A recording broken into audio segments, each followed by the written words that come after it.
Good evening, everyone. I would like to call to order the 78th session of the 11th Council at approximately 6:03 p.m. At this time, Councilman Parker, could you please introduce tonight's invocation speaker? Yes, sir. Thank you, Brother President Pro Tem. I want to introduce to everyone Pastor Christopher Johnson of the All Saints Church, who will be giving our invocation this evening. Let us pray. Oh God, in your word you have given us a vision of that holy city to which the nations of the world bring their glory.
Let's take a moment to pause and honor the presidents that our past who remain in our hearts. They were our loved ones, our friends, and our neighbors. So please let's take a moment to honor them. Janet Denise Moon,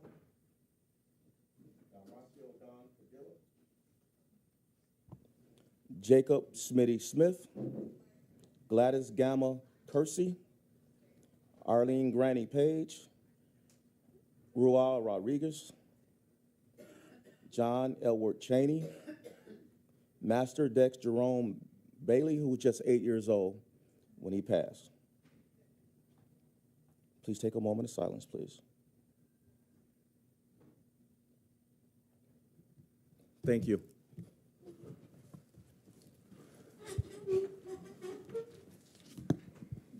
Clerk Doyle, please take roll call.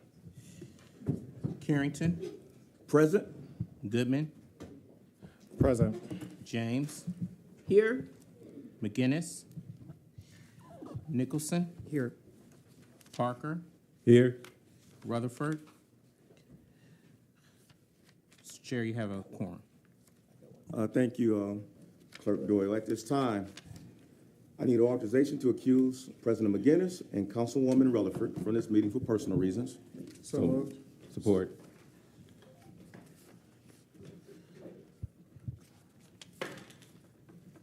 It's been moved by Councilman Goodman, second by Councilman Parker, that we authorize the excuse for President McGinnis and Councilwoman Rutherford from this meeting for personal reasons. Hearing no discussion, roll call, please. Carrington, Yes.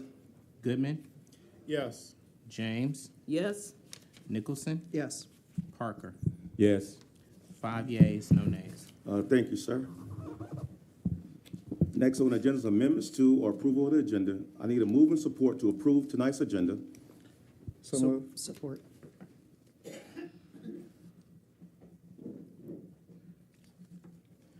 It's been moved by Goodman, second by Nicholson, that we approve tonight's agenda.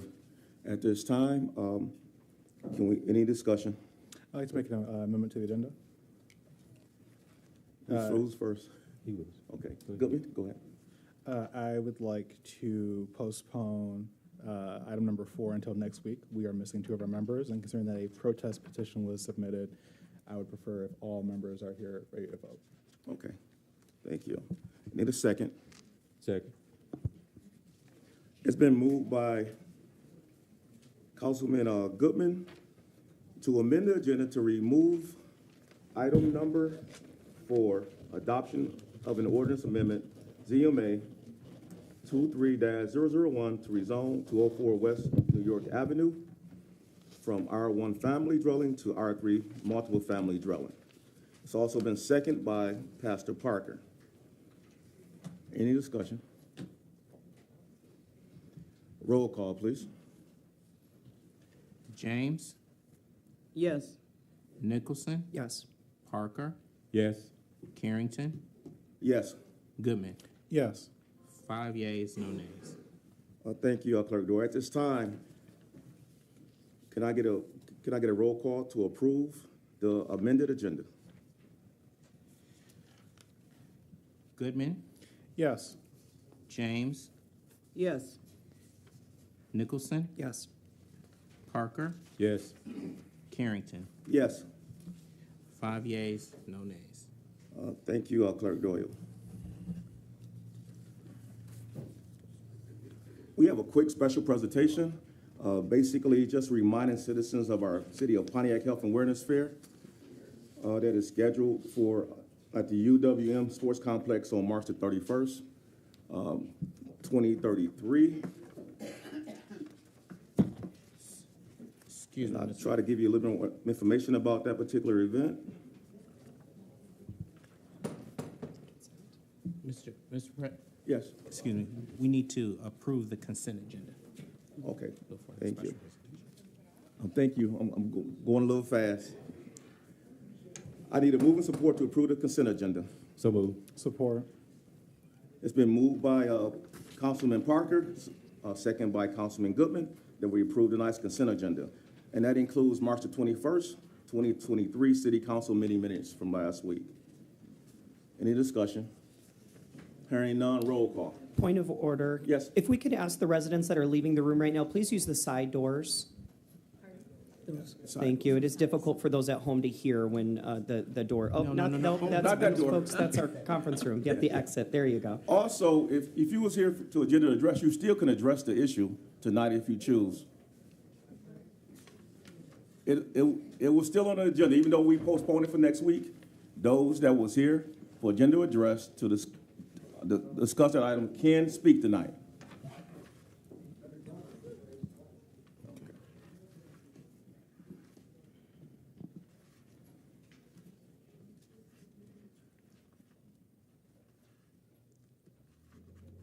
So please continue roll call, sir. Come. Nicholson, Yes. Parker, Yes. Carrington, Yes. Goodman, Yes. James. Yes. 5 yeas, no nays. That motion passed. At this time, we have a special presentation, just a reminding citizens of our City of Pontiac Health and Awareness Fair at United Wholesale Mortgage Sports Complex on March the 31st, 2023. We got so much going on that particular day. This event will offer diabetes screening, high blood pressure screening, mammogram screening, vaccination station, diet and health workshop, mental health and wellness discussion, and plenty of other resources. We also want to thank our outreach specialist, Daryl Earl, that has been working on this for the past 30 days, and as well as all the collaborating organizations that will participate in this particular event. Does council have anything to add? Location, UWM. Yes. Oh, okay. And what was that, let's say the time again? The time was from 11 a.m. to 3 p.m. Okay.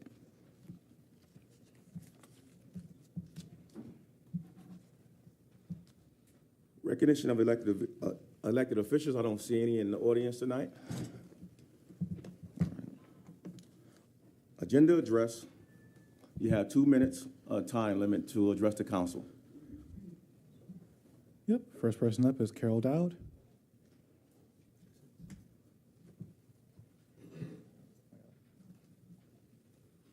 My name is Carol Dowd at 370 West Newport, Pontiac, Michigan.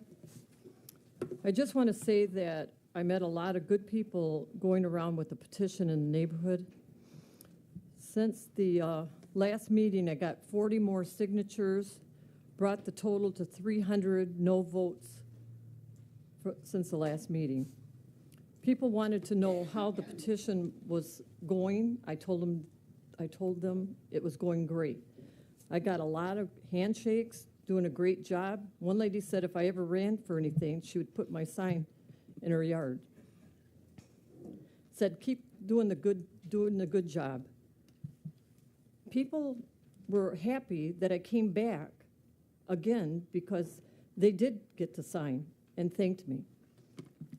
So I'm asking you to look out for the people in the neighborhood that voted no on this rezone R1 to R3 and also building the multi-dwelling low-income housing. Carlisle Townhouse Proposal 204 West New York Avenue, Pontiac, former Weaver School property. Thank you, Mayor and Councilman. Next person is Ed Dowd.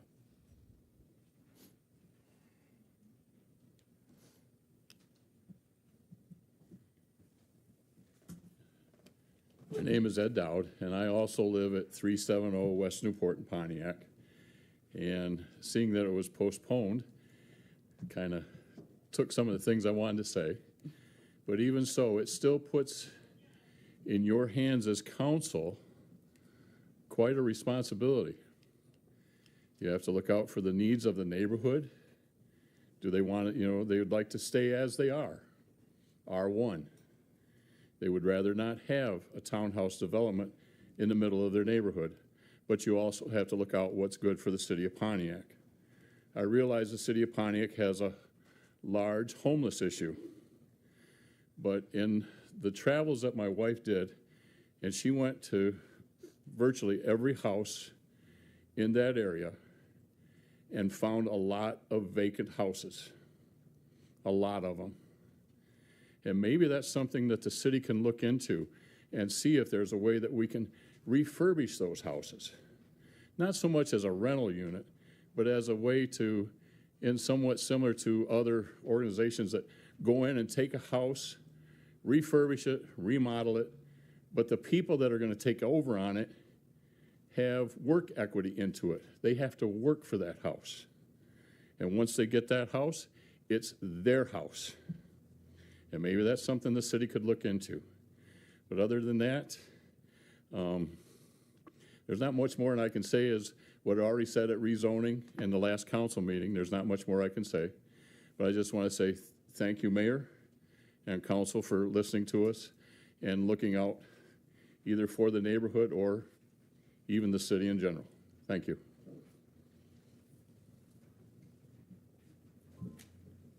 Lucille Tucker.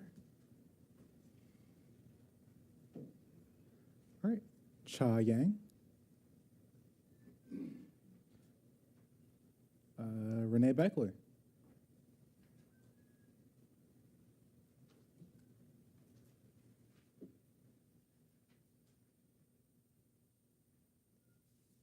Item 14, the last half of it.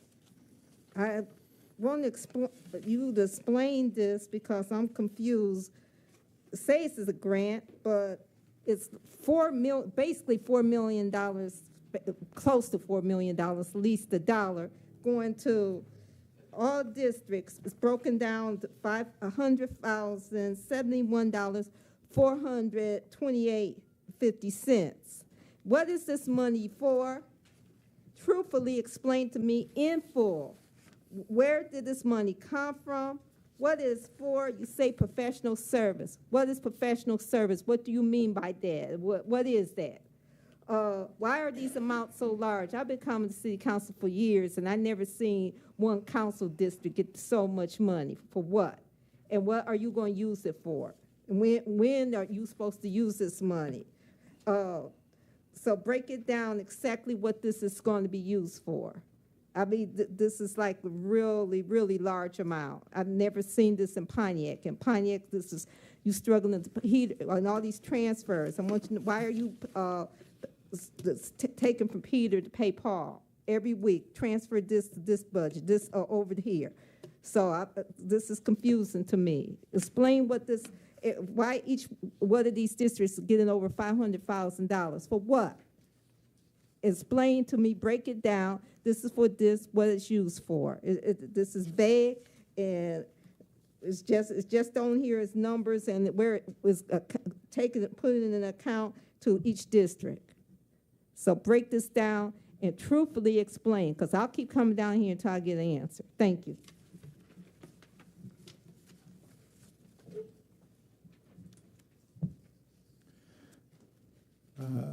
I believe Marie Carlson.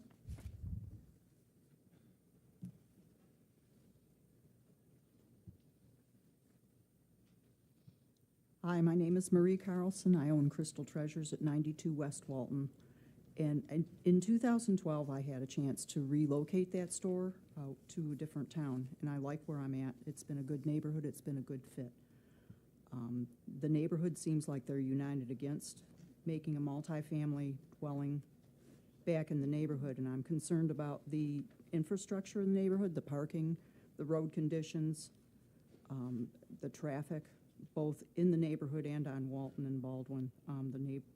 We all know Baldwin's just up for repaving again. They just did that a few years ago. I'm concerned that there's not enough infrastructure there to support a multifamily dwelling, and there's maybe someplace else in the city master plan that would be a better fit for that. And I'm concerned that if the neighborhood, if the neighbors are united against it and it goes up and people start moving, I'd hate to move my shop out of there. I really like where I'm at. It's been a good place. So, I know that there is a need for housing there. The gentleman that spoke earlier about maybe revamping some of the other abandoned houses in the area, that might be a good thing to do. So, thank you for your time, Mayor and council members.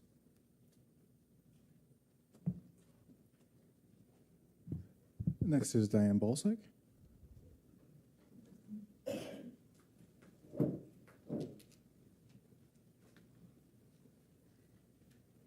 Hello, I'm Diane Balsick, 1606 Stanley Avenue. Yes, good evening again, council members and mayor. And I'm here tonight again to speak for myself and the people that signed the petition. We feel that this neighborhood is a really good neighborhood, and again, everybody has spoke out. We acquired 300 signatures out of approximately 330 homes. And that was with all the horrible weather we've had. So we felt that might have been better had we had better weather. So, and we are not opposed to low income. We're opposed to more rentals being in the neighborhood. Pontiac has, as you know, over 50% rentals. I think I read today it was at a rate of possibly 57%. And we're trying to possibly, help with a situation where we could have more homeowners that have vested interest in their homes that, help the neighborhood grow, and Pontiac too. So, and after viewing the proposed site plans for this development, it appears, which I don't think Mr. Fulton's here now, but it looks like the front of this facility may be facing the parking lot, and that the rear of the facility would be facing the street. I pulled the site plan from their East Point project in Detroit, and that's what it appears to be there. So, other than that, I've spoke many times here, and again, we're concerned about the neighborhood, about the people that live there. We've had quite a few rental homes turning into private owner homes. We have people that have never lived in Pontiac before, as myself, that have come because we thought it was a great neighborhood, and we would like to continue that trend. So thank you very much for listening to us tonight.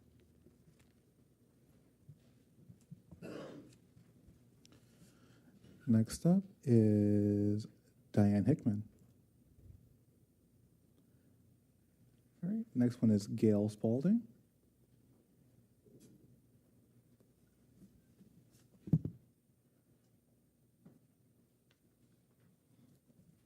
Hello, my name is Gail Spalding. I live at 282 West Brooklyn Avenue, Pontiac.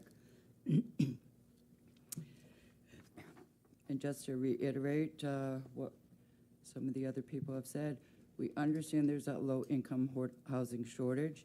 We are not without empathy of the situation. Tonight's agenda was supposed to be about, or it's about the rezoning change of R1 to R3. The reason for the change is to build 42 low-income housing units where the old Weaver School is located at. It is the reason for the zoning change that I would like to address tonight. I would like to present with you some considerations for some ideas for possible solutions for all involved parties. To leave our neighborhood as an R1 zone or look into the possibility of rezoning to R2, which would allow for duplex and two-family dwellings. The acquisition of the property of the old Weaver School, either through Oakland County or have it transferred to the city's land bank. To search for other means from the city's resources for funding for the demolition of the school. To reach out to all nonprofit organizations like Habitat for Humanity or any others who build single-family homes and duplexes. CHN and Mr. Felton would be included in this pursuit if they wish to do so. If not, perhaps they could pursue a different site for the Carlisle townhome projects, preferably in an existing R3 zone, and still build the same housing design for an additional fulfillment of housing needs here in Pontiac. The advantages of these ideas are a rejuvenation of a long-abandoned property. Staying with an R1 zone in our neighborhood would keep our community as single-family residential, but allow for low-income home ownership. That is your time. Thank you. With R2 rezoning... That is your time. Oh, I'm sorry. You're okay. All right, thank you. There was more. Next up is Carlton Jones.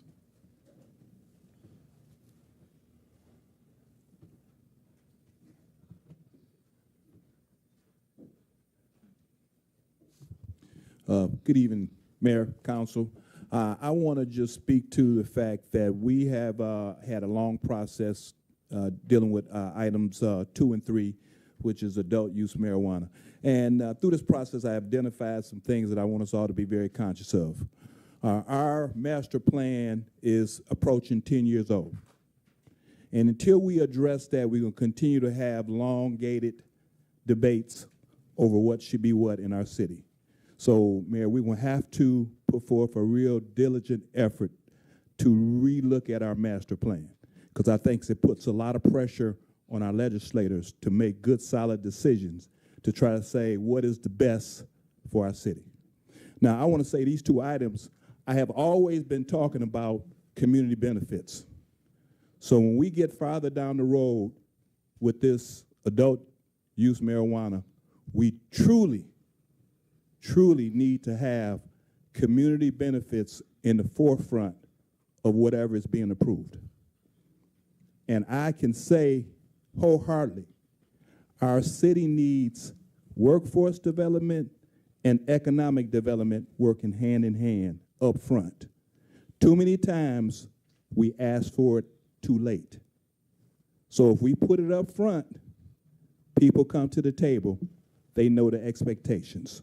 So I want to commend the council for doing the work. If it's at a point where we're ready to move forward, I'll just commend, because it's very difficult when you don't have a master plan to guide our city. So we need to try to look at updating it as soon as possible. Thank you.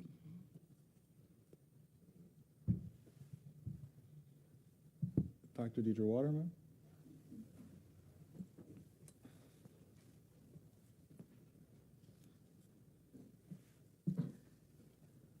evening, everyone. I'm here to talk about the ARP money. That's the American Rescue Plan money that was given us by the federal government as a grant for COVID relief for our citizens, our community, and our businesses. And to date, although we've had this money for close to 3 years, nobody's gotten any money from this. And I'm just here to advocate that we move this along because COVID relief is something that all of us could benefit from. And I think, Council, I'm just asking you to make sure that every dollar of that gets spent for the purpose for which it's intended. Now, one of the things you did with this $37.8 million was when you did your last budget, you took $10 million off the top and put it into the general fund. So as you're being asked now to, on your agenda, there's several different budget amendment items dealing with ARP. And you're asked to move this around and to various places in the budget where it's going to be harder for you to monitor. And I do ask you to, that's why I advised you if it was going to be on the agenda this week, that you monitor that. It's going to be harder to follow to make sure that every dime is spent for the purposes intended if it's distributed to all these different things in the general fund. Now, one of the things that you did and when you did the budget was you took the $10 million I said off the top. $27 million is there, and you broke that out and how it would be spent. This is a copy of the schematic that you voted on. And part of that, the $4 million, was for park improvements. Now, on agenda item 14, you also have taken $10 million, and you say that's also for park improvements. So it's actually double booked. So I'm just asking you, keep your eyes open, follow the money, and make sure it's going to be hard for you to watch if you approve this, because it's going to be distributed all throughout the budget and just going to be harder to make sure that you're following how this money is spent. Hopefully it's spent for the COVID relief we intended it. Iola Miller.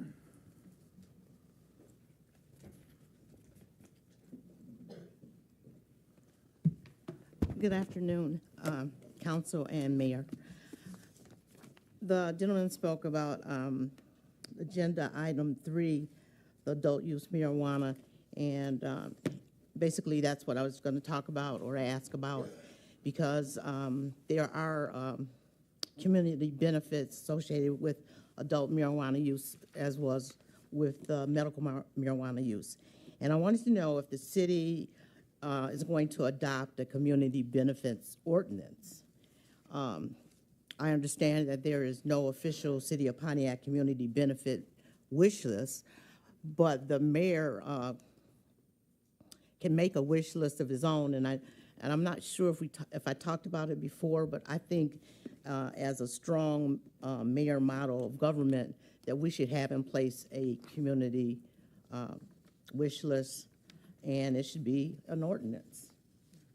Well, the city stands to gain a lot of revenue from the medical marijuana use and the adult use marijuana, and we want to make sure that the citizens in Pontiac benefit the most from those facilities. So thank you very much if you can address that.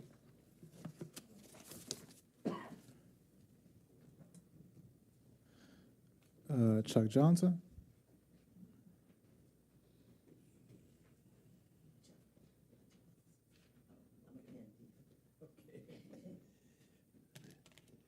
Thank you. Good evening. My name is Chuck Johnson. Items number 8 and 10. I'm hopeful, Mayor, that I know we set aside money for new equipment, and I'm hopeful that we don't go out and buy used mowers and used trailers to try and mow grass for this grass cutting season or whenever. Mowers and trailers are they're junk after they run one season unless you put a lot of money back into them. And it's my understanding that some of the used equipment that we bought is now starting to break down. It's talk on the street, we'll put it that way. I wanted to speak on 18. If you can make that a little bit clearer, Mayor, the item as it's read here, it appears that it's something that the purchasing agent put out for bids. It's not a bid document. It's a qualification for contractors. So there wouldn't be a necessary award of a bid, whereas they would put a price on a building or a house or whatever. So I think there's a lot of folk that ask me out on the street, can that be clarified a little bit more? I know that I had a visit with her before I came into the meeting here, and she explained that she did try and put things on her website to clear it up. But folk need to hear some of this information from the microphone up here in the room. I mean, so it can go around the city. A lot of folk don't get or use the internet and stuff of that nature. And I don't have enough time, but Mayor, I think you need to get the police to patrol Woodward Avenue, because we're getting a lot of that traffic going into the neighborhoods, down Paddock, and they're upset because the road And that's your time. They're upset because the road is blocked, but we need to get some police down there to kind of monitor that. And that's Thank your you. time. Next one up is James Richardson.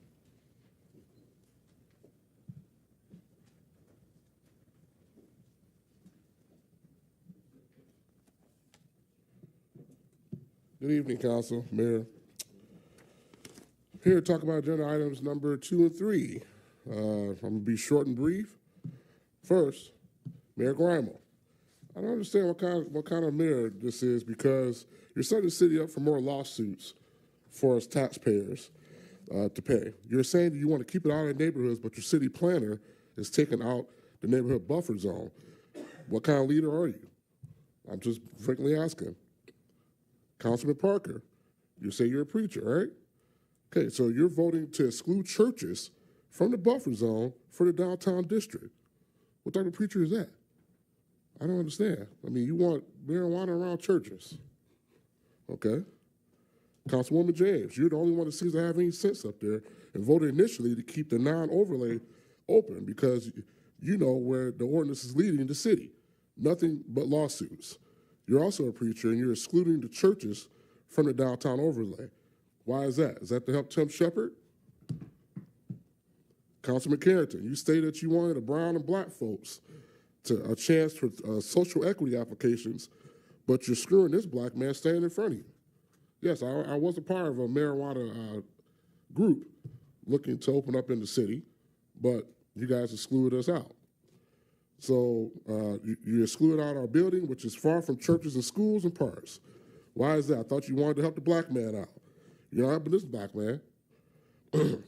You're screwing me after 3 years of hard work. I'm a taxpayer. I deserve the same right as everyone else. Councilman Goodman, I'm good enough to come and clean your parts and spend time donating my time to you, but I can't sit down with you to discuss problems with the city. That's not right. Councilman Nicholson, you stated on the record that you wanted to get rid of non-overlay so you can get more foot traffic downtown. Why is that? So your bar can get more business? I'm just quickly calling out facts. The other two people are not here, but it's just, you guys are just leading the city down for more lawsuits. There's already a mountain of lawsuits that's going to be coming about from the last administration, but now we're going to be leading down that same road. Thank you.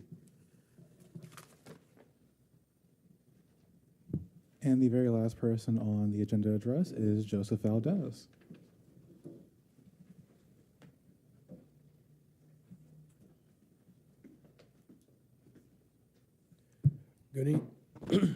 Good evening. My name is Joseph Valdez. My comments regard to item 2 and 3. The previous mayor and this new mayor has done nothing for the city in relation to getting this city to move forward. I don't know, is it either one of them has any common sense or anyone on this council or the previous council does. The last mayor got the city in a 3-year process, and now the city has a $60 million lawsuit pending against it. Now, this new mayor is going down the same road, but my calculations, they both have cost the city 1,000 jobs for the citizens of Pontiac. The city income tax collected on that would have been over $10 million, all lost money. The city has lost over $4 million in tax revenue shared by the state. The city has lost out on $100 million in redevelopment from old vacant buildings that would have been done already. if we had some leaders that would knew what they were doing. That's all I hear you say is that you want to keep it out of neighborhoods, but now you're removing the buffer for residential. What kind of leaders are you? Excuse me. I'm a brown Mexican and Filipino descent, and you're excluding me from the process as well, which is not fair. What kind of social equality program is this, Mr. Carrington? This leadership is a joke, and all you should be ashamed of yourself and go back to school because you clearly don't have any idea what you're doing. I'm looking forward to all the lawsuits the city of Pontiac will be getting. Hope you guys change your mind soon because that's where the city is headed again. Thank you. And that ends agenda address. Thank you, Councilman Goodman. At this time, next on the agenda is the ordinance. Item number 2, adoption of City of Pontiac adult use marijuana business ordinance. This ordinance was postponed from March the 21st. There are several amendments that Attorney Murphy has presented to the council to consider. Mr. Murphy, will you explain these amendments? And after Mr. Murphy explains each amendment, we will determine if we will vote to approve that particular amendment. So you can start with Amendment 1, sir. Thank you, Councilman Carrington. Amendment 1 is a cleanup amendment on location criteria. The council has previously voted to prohibit curbside service, and upon fly-specking the ordinance, Section 11, location criteria, Section 11B, had a reference to curbside service, and so this amendment would delete that. It prohibits, sub B prohibits mobile marijuana businesses and limited contact transaction operations, but then it said except for curbside service in a designated area. But the rest of the ordinance, you've eliminated that curbside service for a retailer, social equity retailer, and Class A micro businesses. So that amendment just cleans it up. I'll make that amendment. I'm sorry? I'll make that amendment. Okay. Can I get a second? So moved. It's been moved by Councilman Nicholson, second by Councilman Parker, that we amend the adult use marijuana business ordinance. I'm going to read the Section 11, location criteria. B, mobile marijuana businesses and limited contact transaction operations are prohibited.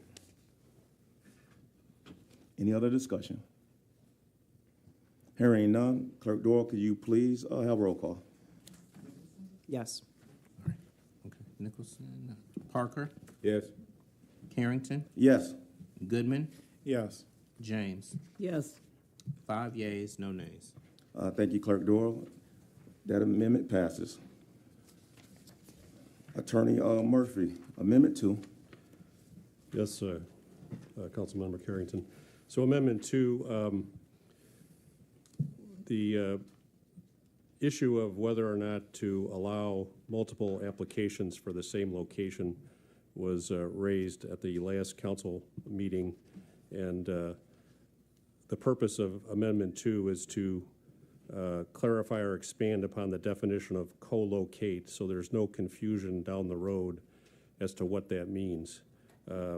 Basically, co-location is allowed for various uses at a single property, and this clarifies that it has to be in separate business suites with partitions and separate means of ingress and egress from the exterior or from a common lobby area.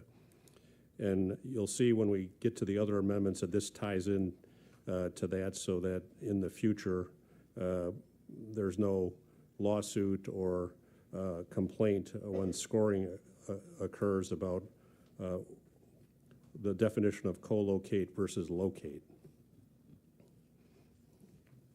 So it's a clarifying amendment of the definition, and it'll tie into some of the other amendments we're going to talk about after this one. Okay, thank you. Can I get a motion to approve this amendment? So moved. Mr. President, Yes. is the exact language already in the ordinance? Or Is this the exact language of the changes? Yes, it is. It's in the package? Yes. Okay. And also, I was going to open up for discussion, then we can discuss it a little further after I get the motion on the floor. Okay. Okay. Support. Who made the movement? I'm sorry. Motion.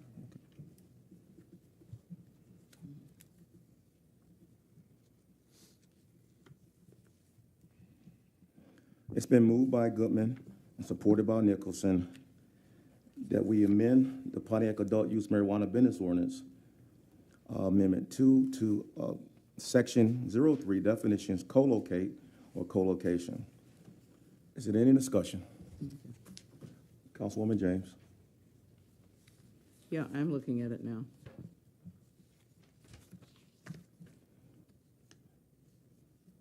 Any other discussion for this amendment?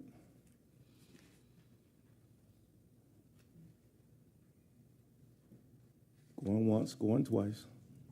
I want to make sure we're all on the same page.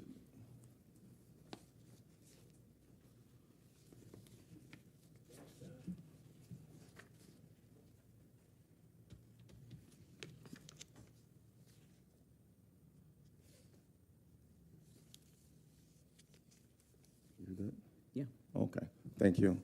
Roll call. Parker, Yes. Carrington, Yes. Goodman, Yes. James, Yes. Nicholson. Yes. 5 yeas, no nays. That amendment passes. Amendment 3, Section 10D, co-location operation. So members of the council, this is involves Section 10, and it ties in with the last amendment and replaces the word locate with co-locate, so there's no confusion if an application is filed. Multiple applications are filed at the same location. Basically, it uses the term co-locate to make it clear that it's got to be a separate premise, separated by with different entrances and exits. Okay, thank you. Does anybody on the council want to make that amendment? So move as amended. Support. It's been moved by Councilman Nicholson, supported by Councilman Parker, that we make an amendment to Section 10D, co-location operation of the Pontiac Adult Use Marijuana Business Ordinance. Any discussion? Hearing none, roll call. Clerk Doyle. Carrington, Yes. Goodman, Yes. James, Yes. Nicholson. Yes. Parker. Yes. 5 yeas, no nays. That amendment passes. Amendment 4, sir. Yes, council members. So the next few amendments address the question of whether or not applicants can submit more than one application for the same location. The issue came up about whether or not a retailer establishment applicant and a social equity retailer establishment applicant could submit 2 applications for the same location. This particular amendment would limit applicants to 1 application per location, and it would disqualify multiple applications for the same establishment location. And the subsequent Amendment 5 basically takes the opposite approach and allows a retailer establishment and a social equity retailer establishment applicant to file an application for the same location. So this particular Amendment 4 would limit it to 1 application per location. Thank you, Attorney Murphy. Can I get a motion to amend? So moved. Support. It's been moved by Councilman Goodman, supported by Councilman Parker, that we move to amend Section 12, General Permit Application Requirements, 1 application per location, in our Pontiac Adult Use Marijuana Business Ordinance. Any discussion? Councilwoman James. Are we being asked to select one or the other on this, number 12, Section 12? Well, we need to, if this passes, then there will be no need to choose to even discuss Amendment 5, if I'm not correct, right? That's correct. So it's really So- an either or. So, okay, it is either or, that's Yes. what I was confused, okay. Okay, got it. So please elaborate just again, so everybody hears what we're doing here. So there were inquiries made about whether or not a retailer establishment applicant and a social equity retailer establishment applicant could file two applications for the same location, meaning the same actual space that would be licensed. And so the question is whether that should be prohibited, where it's limited to one application per location, or whether you'll allow two applications or multiple applications for the same space. Not necessarily the co-located building, but the same business suite in that building. Okay. So in other words, applicants are limited to one application per location? That's and correct. Multiple applications for the same establishment location should be disqualified if this amendment is approved? That's correct. Okay. Any other discussions? Councilman Goodman. And so obviously that wouldn't stop. So I'm assuming in doing it this way, they would not be able to apply at the same exact time. However, let's say that an application were to not be approved, someone could then apply afterwards, correct? Oh, that's correct. And then if there's a transfer at a later date, there's restrictions on transfers with respect to social equity applicants, where if it's a transfer, it has to be to another social equity applicant, and it has to be for fair market value. It can't be for a de minimis amount.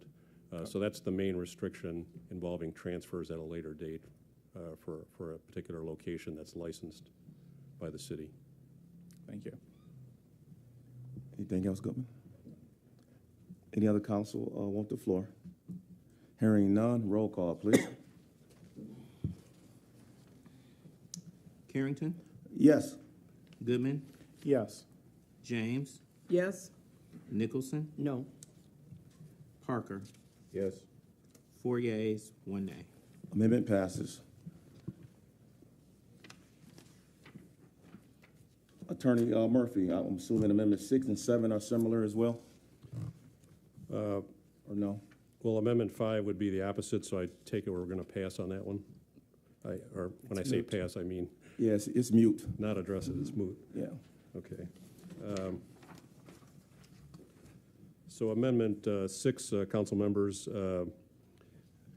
this addresses the specific section regulating social equity retailers, and subsection B, there's an additional sentence added indicating that those applicants are limited to one application per location, and that multiple applications for the same social equity establishment location shall be disqualified. So it ties into Amendment 4, which you just passed. Okay. Can I get a motion? I'm sorry. Clerk Doyle, you have a hand? Can I ask Yes, a you question? can have the floor. So, I'm not sure if social equity real is limited to one application per, but they could they apply for multiple locations? Yes.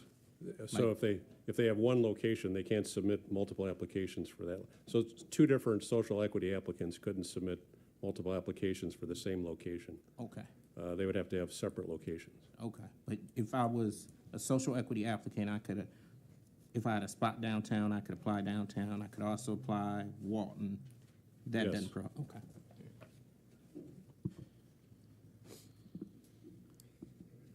Yes, Question. Councilman Nicholson.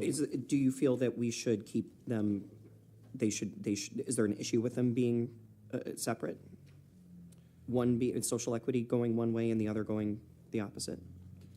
You mean in different locations? No, so as far as the way we just voted on 4, you don't see that there's no issue, we could go either way with this next set?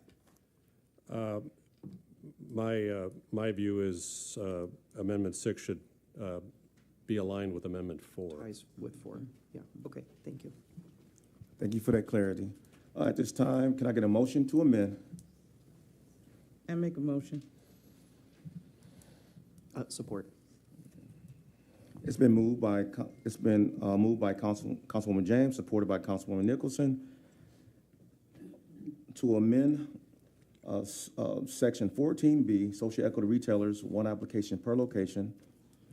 This amendment limits social equity retailer applicants to one application per location and disqualifies multiple applications for the same social equity establishment location. To amend the Pontiac adult use marijuana business ordinance to include this change. At this time, it's open for discussion. Anyone needs any other understanding of what we're doing here? Hearing none. Roll call, sir. Goodman, Yes. James, Yes. Nicholson, Yes. Parker, Yes. Carrington. Yes, 5 yeas, no nays. that amendment carries. Mr. Murphy, you're on stand again.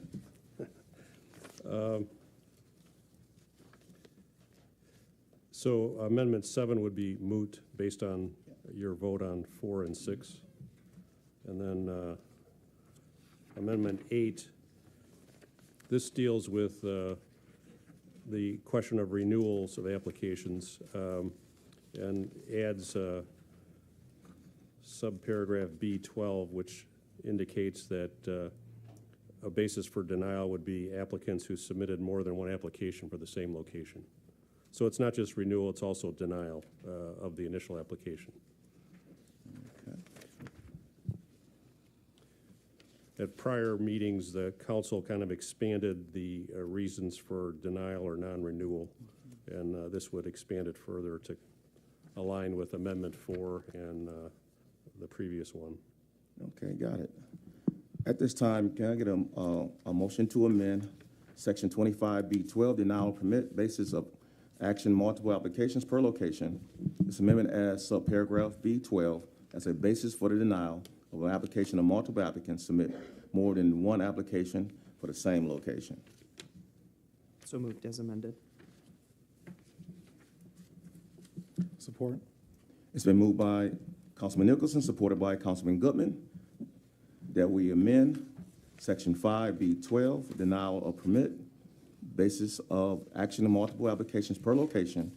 This amendment adds subparagraph B12 as a basis for the denial of an application if multiple applicants submit more than one application for the same location. Open for discussion. Hearing none, roll call, please. James, Yes. Nicholson, Yes. Parker, Yes. Carrington, Yes, Goodman. Yes. 5 yeas, no nays. that amendment carries. Mr. Murphy, Amendment 9. Amendment 9, council members, is a proposed amendment for Section 19 on marijuana business co-location and stacking. It adds social equity retailer to include, to be included with the other uses that can be co-located. And it conforms the co-location definition that you previously amended into this section to clarify that co-locate refers to a single property but separate business suites with separate entrances and exits. Thank you. Make that motion to You make this one? Okay. approve as Support. amended. It's been moved by Councilman Nicholson, supported by Councilman Goodman, that we amend Section 19, marijuana business co-location and stacking. This amendment clarifies the co-location requirements for a single property and adds social equity retailers to the types of marijuana businesses business users allowed to co-locate. Open for discussion. Hearing no discussion, roll call. Nicholson, Yes. Parker, Yes. Carrington, Yes, Goodman, Yes. James. Yes. 5 yeas, no nays. that amendment passes. Mr. So, Murphy. Amendment 10, council members, is a cleanup amendment. It's the Section 21 permits generally, which basically requires, as a condition of obtaining a permit, zoning approval, final site plan approval, and special exception permit approval. The previous draft used the term special land use has been approved by the Planning Commission. To properly align it with the zoning ordinance, we should use the term special exception permit as opposed to special land use.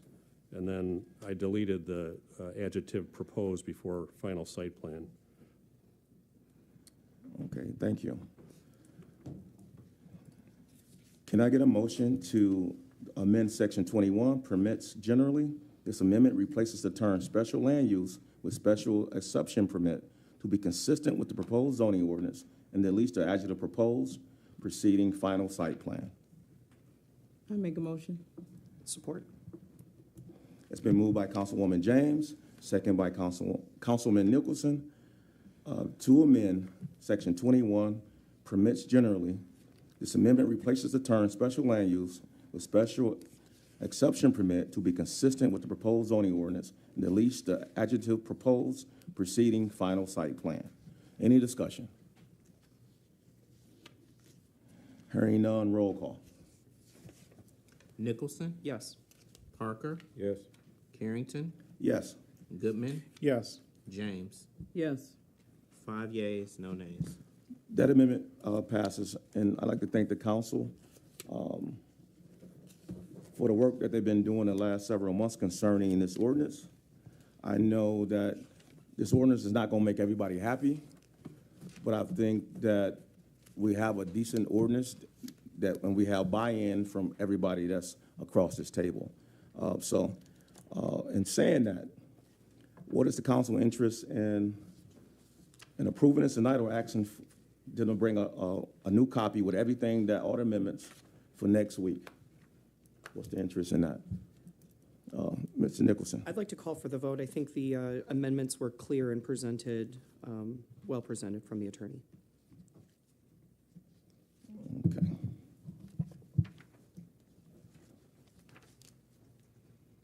Anyone else? Any other council? Okay. And hearing that, Brother President? yes. I would probably like to delay it because we still do have 2 members that are missing, and I would like to get there, allow them an opportunity to vote on the amendment as well. Okay. Well, first, it has been a call for vote, so does anybody second that motion?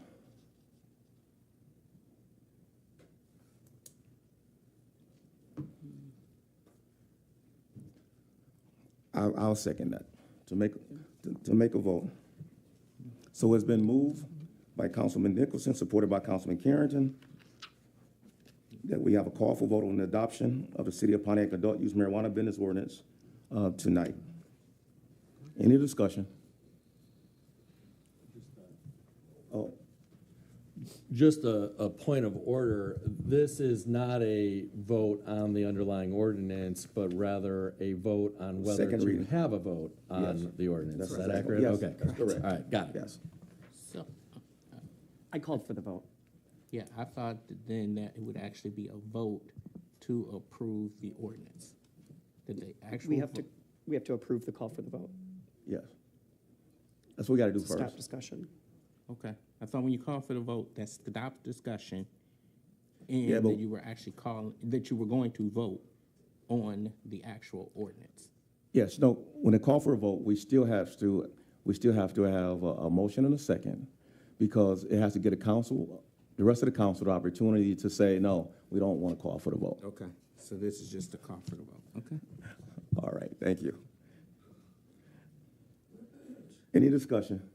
We are calling, it's a motion that's been on the floor, so we can call for the vote, to take a vote later if we decide that we want to call for the vote tonight on this particular business ordinance. So it's been moved by Councilman Nicholson, second by myself, Councilman Carrington. Any more discussion? Hearing none, roll call, Clerk Doyle. Parker, No. Carrington, Yes. Goodman, Yes. James, Yes. Nicholson. Yes. 4 yeas, 1 nay. Thank you. So I got a question. On the second read, once we read the second reading, we're just approving the second reading that approves the marijuana ordinance. Am I correct? Yes, so actually, if you want to vote tonight, you can adopt the ordinance. The amendments would still have to be incorporated Yes, of into course. the ordinance. That's we understand that. Can I get a motion to adopt the City of Pontiac adult use marijuana business ordinance with the amendments that we voted on tonight? So moved. Support. It's been moved by Councilman Nicholson, supported by Councilman Goodman, that we adopt the adoption of City of Pontiac adult use marijuana business ordinance, including all the amendments that we passed tonight. Any discussion? Hearing none. Roll call. Carrington, Yes. Goodman, Yes. James. No. Nicholson, Yes. Parker. No. 3 yeas, 2 nays. Amendment passes. So that actually fails. That's- The ordinance Does is require required a 4 votes. majority of council. Yes. So that fails. The ordinance Yes. requires majority of council. Now, my question, 4 votes.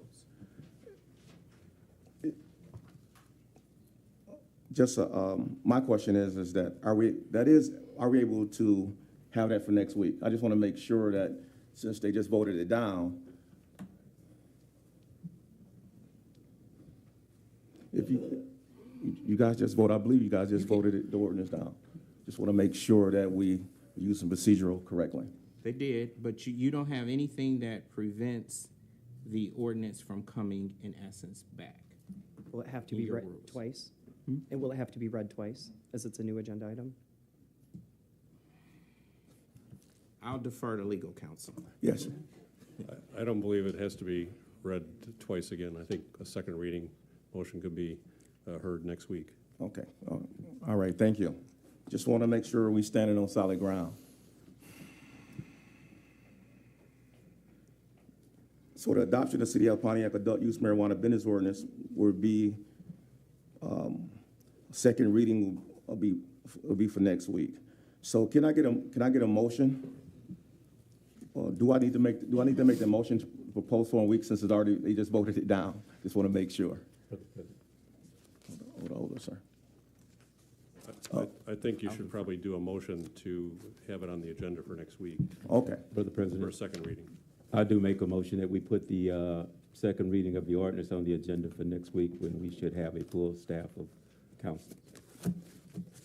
Well, you want to say full staff because if someone doesn't come, then we won't have a full staff. Okay, well, when we have, for next week, just leave out the Okay. full staff All of right. council for next week. All right, thank you. I'll make that amendment. Okay. It's been moved by Pastor Parker, second by Councilman, not Pastor Parker, Councilman That's Parker. okay, still pastor. Moved by Councilman Carrington to include adoption of City of Pontiac adult use marijuana business ordinance for second reading on next week agenda. Any discussion? Hearing none. Clerk Doyle. Carrington, Yes. Goodman, Yes. James, Yes. Nicholson, Yes. Parker. Yes. 5 yeas, no nays. That amendment passes. We'll see it next week. Thank you. Item number 3, adoption of ordinance to amend the City of Pontiac zoning ordinance to include adult use marijuana. Now, I don't see. Go ahead.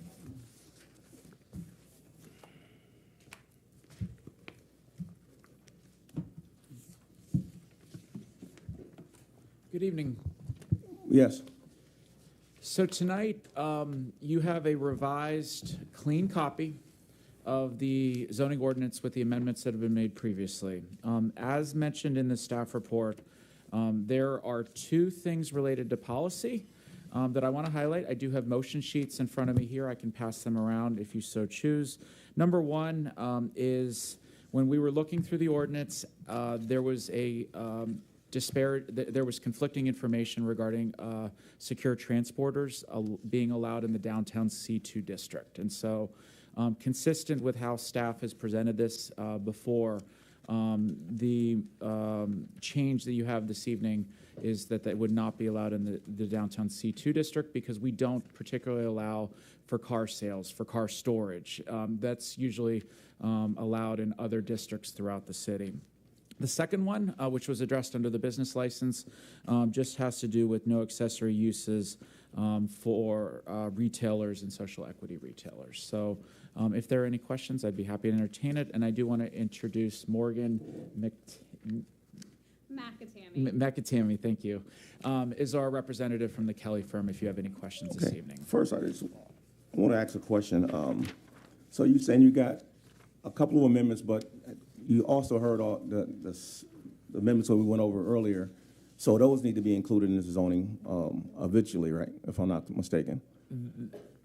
I do not believe that they need to be because I think the only one that relates to the zoning ordinance is specifically the co-location for retailers and social equity retailers. Some of the motions that you had for the business license have been addressed in the zoning ordinance in previous weeks, and then there are some items that are not specifically in the zoning ordinance to begin with. So, and I do want to thank the Clark Hill firm for being able to work with planning staff and the Kelly firm on aligning these two ordinances.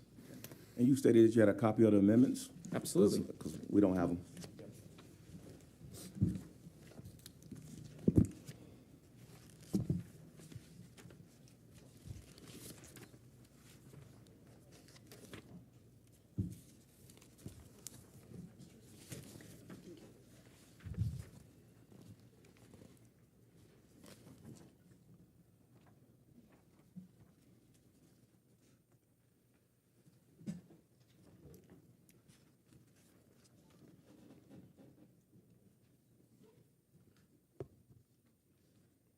I got a question. Councilman Parker, go ahead. Mr. Yannick, can you explain to me again amendment number 2-303 and why we don't allow secure transporters down into the downtown overlay? So, and again, this is where there was conflicting information. We do allow those in certain zoning districts and certain overlay districts in the ordinance you have this evening. We had conflicting information in multiple locations, and the staff recommendation this evening is to consider a motion because council is considering an amendment to this to clean up and not allow them in the downtown district. What is the significance of a secure transport? So the use itself is that this is a business established that they would be having vehicles that would be able to deliver through the city, and this is in alignment with the state marijuana ordinance. Not only would they have vehicles, but they would have small amounts of product that would be used for delivery. So this, consider it like a Domino's pizza. Sometimes they would have a small amount that would be able to transport. So but the idea beyond this use is when you're driving by it, you're going to notice a lot of the vehicles being stored, and being secured as if it were potentially a car lot or a car storage facility. And that's why we had considered it being prohibited in the downtown district, just because we're looking for more mixed land uses between residential and retail, restaurant, more active uses in the downtown area. Could I elaborate on that? Absolutely. A little bit. So secure transporters not only deliver the marijuana products, but also can carry cash. The amendment talks about where the facility or establishment can be located, but it doesn't prohibit the secure transporter from actually making a delivery to a retail location downtown if they're delivering inventory for that location. It's just where the actual physical establishment would be located. You confuse me even more, because I'm thinking if I got one over here and I need secure transport and I got one downtown, I still need secure transport in my head. So help me understand that again. I can understand at some point we would address it from a point of it cannot be stored downtown. Yeah. But I cannot see how we can't have secure transport downtown. No, they can deliver downtown. They can? It's just the actual location where they store the trucks would be outside the downtown district. But one at a time. Okay. I'm sorry. I see you. Fair enough. Yeah, I see you, Mayor. Sorry. Just trying to shed some light on it. Okay. Is it, will you yield to the mayor? I yield. Yeah, forgive me, Mr. Chair, Mr. President Pro Tem.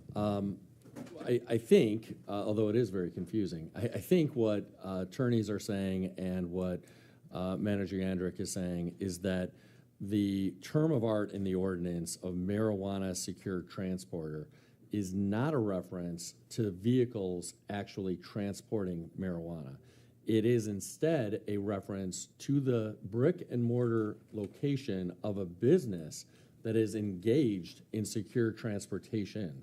And what they're saying is that the vehicles that provide secure transportation can go anywhere in the city, including downtown, but the brick and mortar location of a secure transportation business cannot be located downtown. Is that what you're saying? That's correct, Mr. Mayor. Council, you have any, elections? Well, first,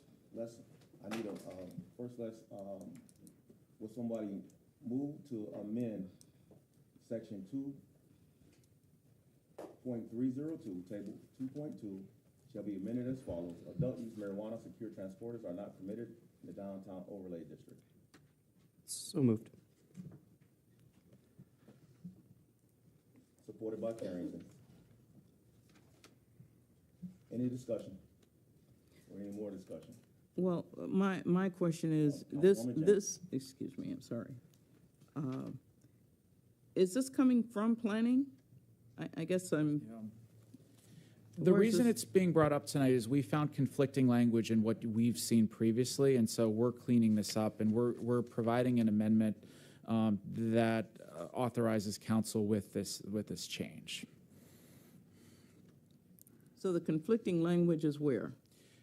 We have the language in there's a different section where it's actually worded out where secure transporters can be, and that did not include the downtown overlay district. But the chart in table 2.2 in previous versions did have a sign that it could be located in that district.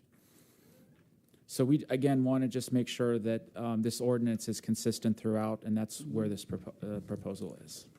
Okay. This is a question. Do you guys see any more amendments coming other than these two? There's been a thorough review both by planning staff and the Kelly firm, so I can confirm that we do not anticipate any more amendments, unless council sees any reason to consider further amendments. This is basically up to the council. If we don't want to vote on these amendments tonight, to give you a chance to go back and look at the zoning proposal, you can. So don't feel pressured that we need to vote on it tonight.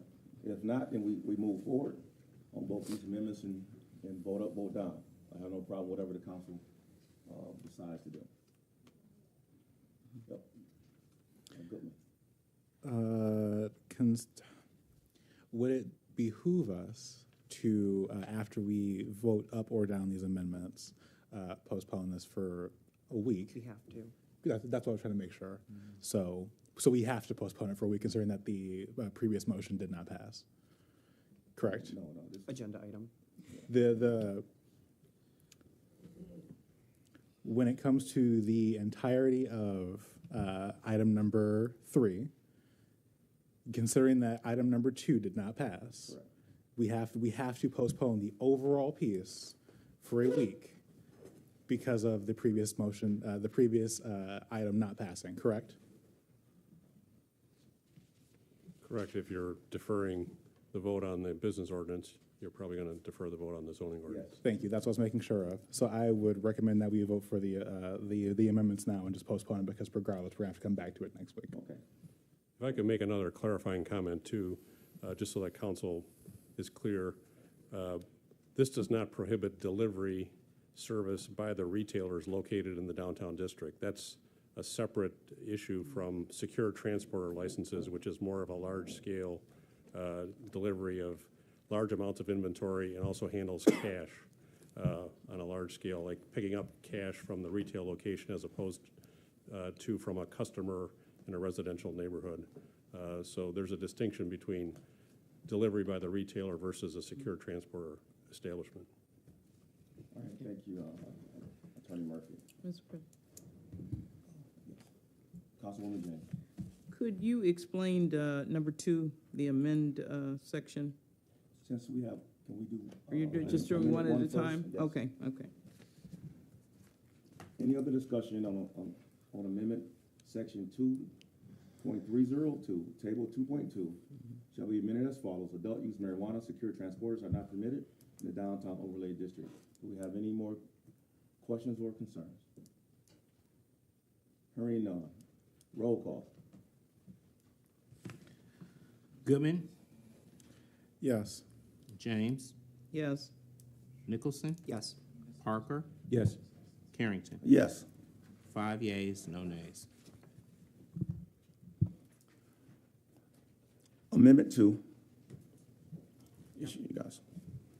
Oh, so Amendment 2 basically just indicates that no accessory uses are permitted within the same retailer or social equity retailer establishment pursuant to the zoning ordinance and the business ordinance. And that aligns with the co-location amendments that you looked at earlier and approved. Yeah, if I can just clarify, the specific change was with Please use the regard- mic, we can't hear you. There you go. I apologize. Just to clarify, the specific change that was made was to allow co-location for both regular retailers and social equity retailers. Previously, retailers and social equity retailers could not co-locate. That was changed to accommodate the change to the business license ordinance.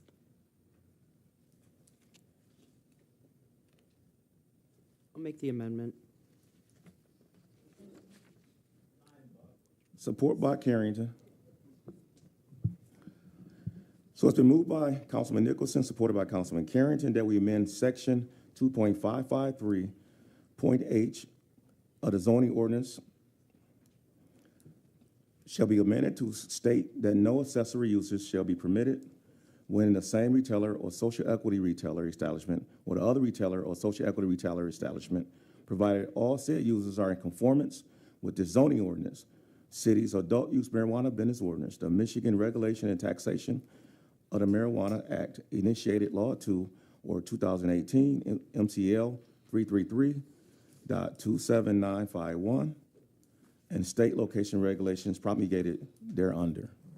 Any discussion? Any more discussion? Discussion. Councilwoman James. What do you mean by no accessory uses? What is that? Yeah, so an accessory use is a use that is different than the primary use. So, for example, a hospital has a Starbucks inside. That's an accessory use. Any use that's necessary to the running of the facility, so a regular retailer or normal within that regular running of that facility, that would be an incidental use, so that would not be prohibited. But basically, you couldn't have both a social equity retailer and a bar, or a social equity retailer and an art shop. So you can't have another use other than the primary use. Okay. All right, it's worded, I'll tell you, you can tell an attorney worded it because it's almost nonsensical. But with that explanation, I understand it a little better. Yeah. All right. Yeah. Okay. All right. Thank you. Any other councilman or councilwoman want to say anything on this discussion? Hearing none. Roll call. James, Yes. Nicholson. Yes. Parker, Yes. Carrington, Yes. Goodman. Yes. 5 yeas, no nays. Thank you, Clerk Doyle. Those amendments both pass at this time. Can I get a motion to postpone the second reading? So moved. Support. It's been moved by Councilman moved by Councilman Goodman, supported by Councilman Parker, that we postpone the adoption of zoning ordinance, second reading, until next meeting. Any discussion? Hearing none, roll call. Nicholson, Yes. Parker, Yes. Carrington, Yes. Goodman, Yes. James. Yes. 5 yeas, no nays. Thank you, Clerk Doyle. I actually thank the council for being diligent as we look at these particular ordinances as well as the zoning amendments. At this time, something that, I'm glad that section over, to be honest with you, just to be truthful.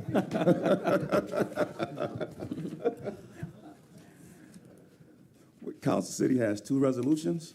At this moment, can I get a movement support to approve the resolution recognizing April 2023 as Arab American Heritage So Month? moved. Support.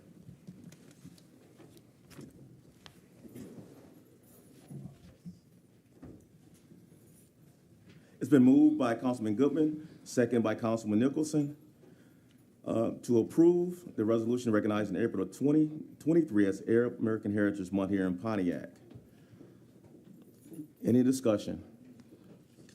At this time, can one of the councilmen please read this resolution?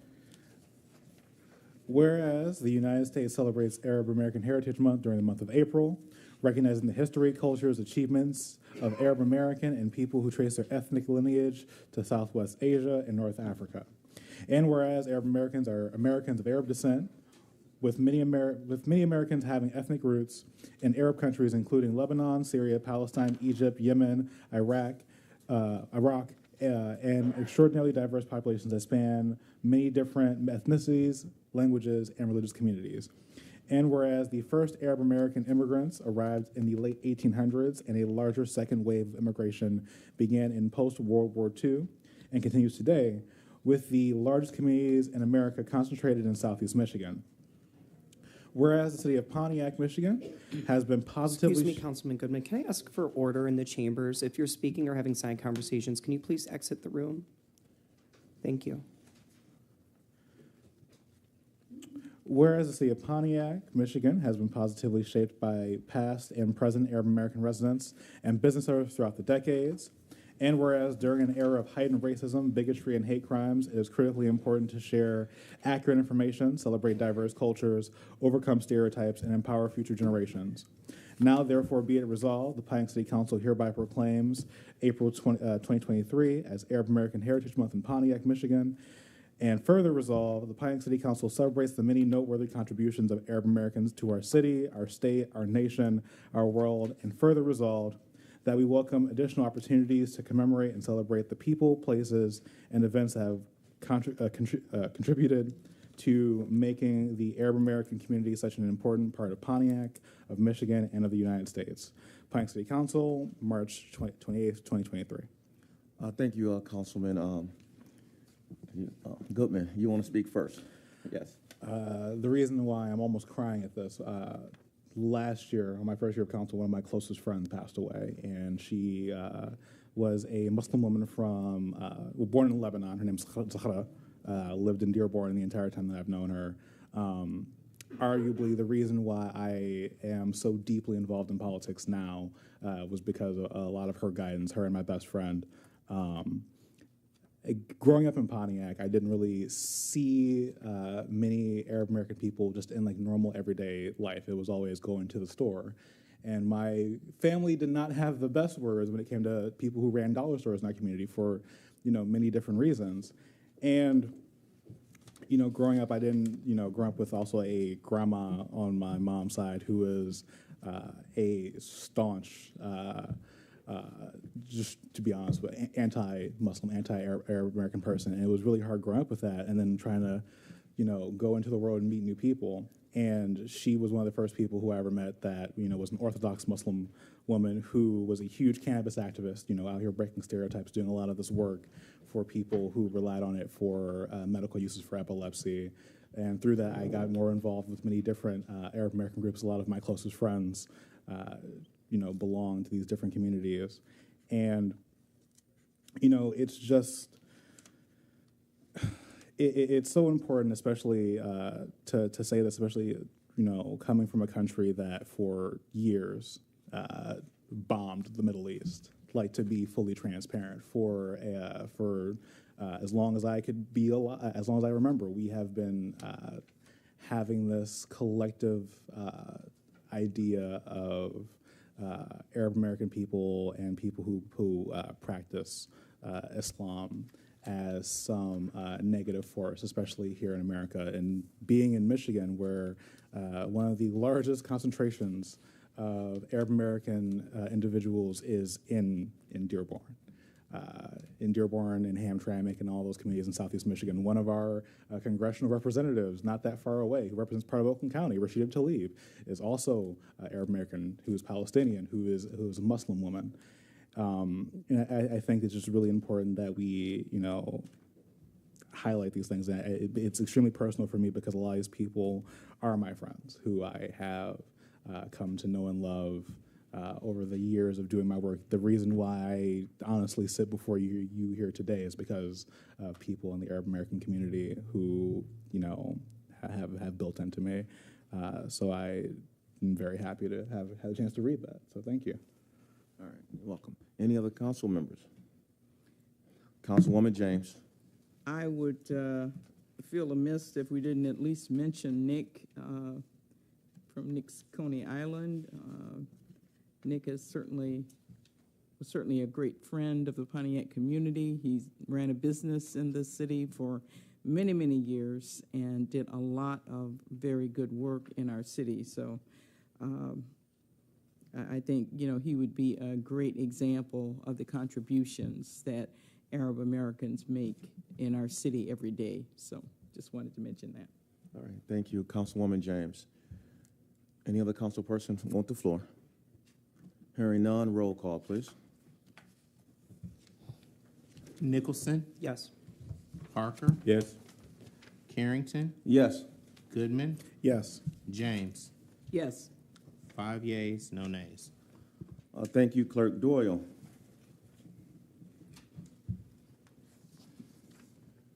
Is there a movement support to approve the resolution recognizing April of 2023 as Child Abuse Prevention and Awareness Month here in Pontiac? So moved.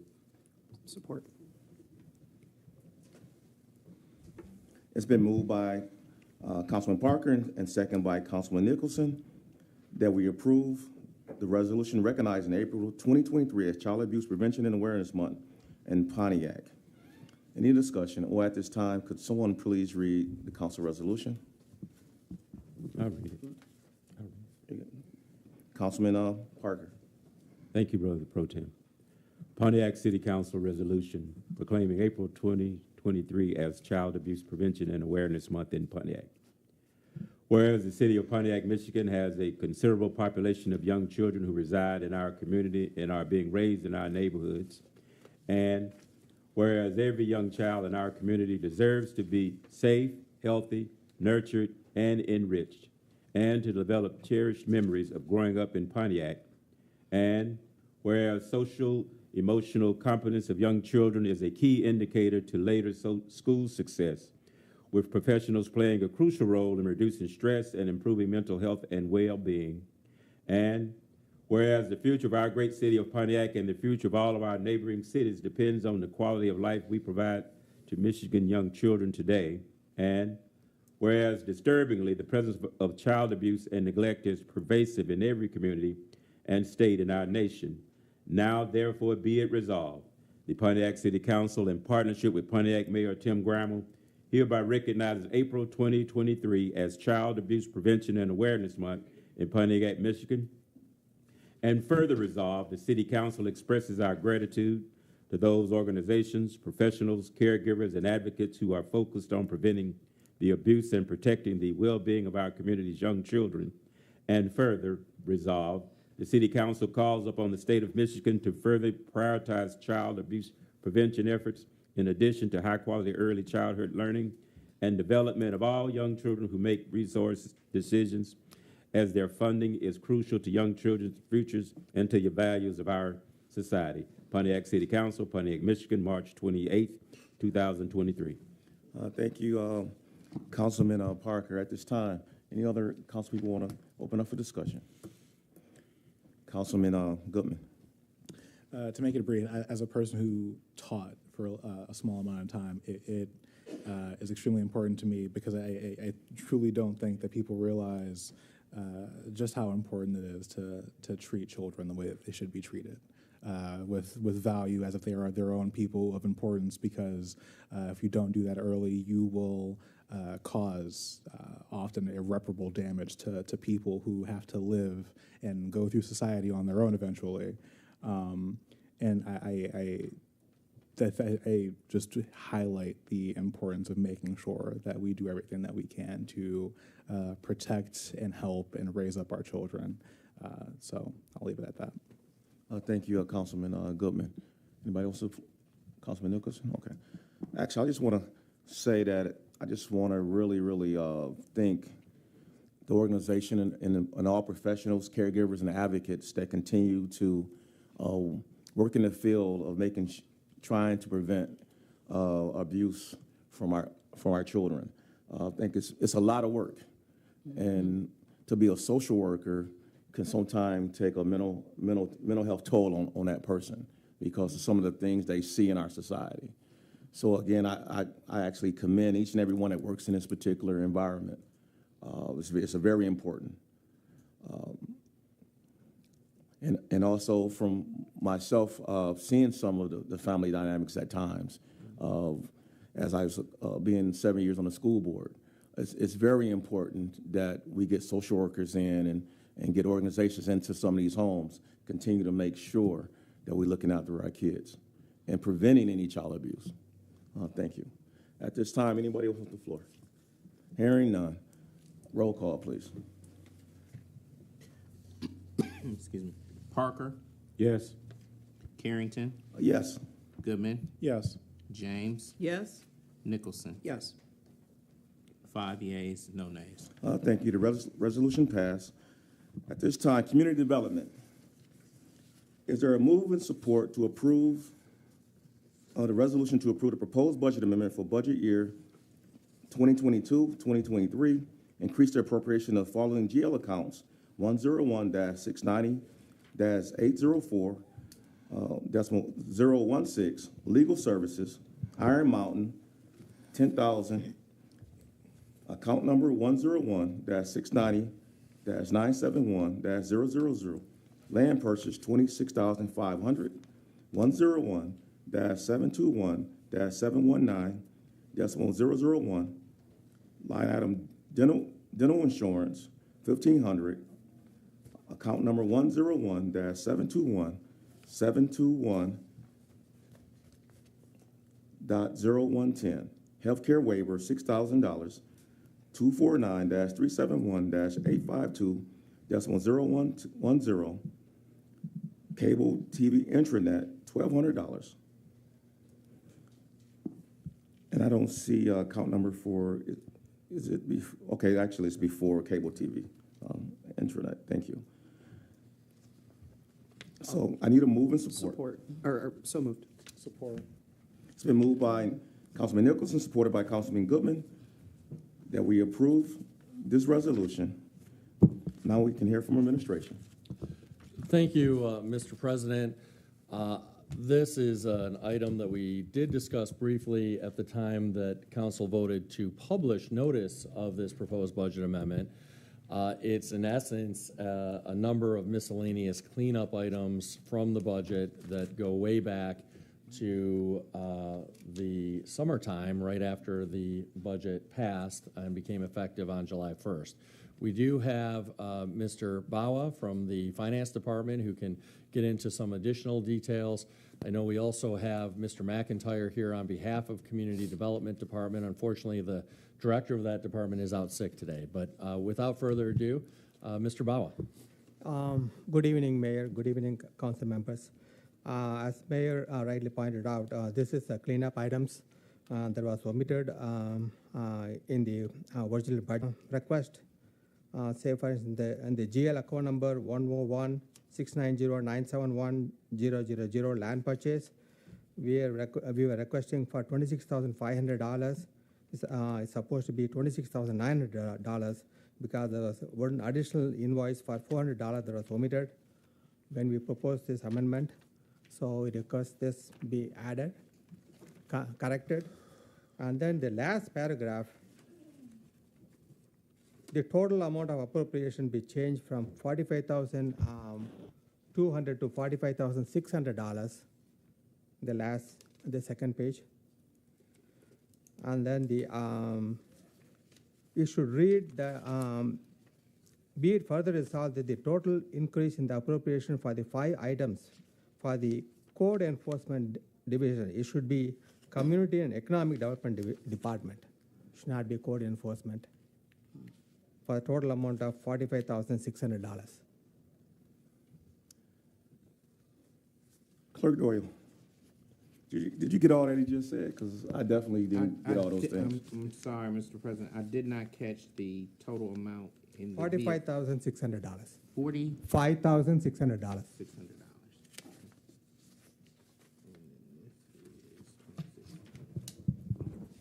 So you need a motion to. I'll make the motion to amend. Support. So the total was 45,600? Yes. And what are some of the other? The land purchase, Okay. GL account number 101-690-971-000. Now land purchase should be 26,900 instead of 26,500. Okay. That's only 2 amendments, okay. It's been moved by Councilman Nichols that we amend the resolution to approve the proposed budget amendment. Point of order? Yes. Mr. President, if I Yes. could. There is one other amendment, which is the words Code Enforcement Division in the be it further resolved paragraph should be changed to Community Development Department. Yeah, yes. Thank you, Mayor.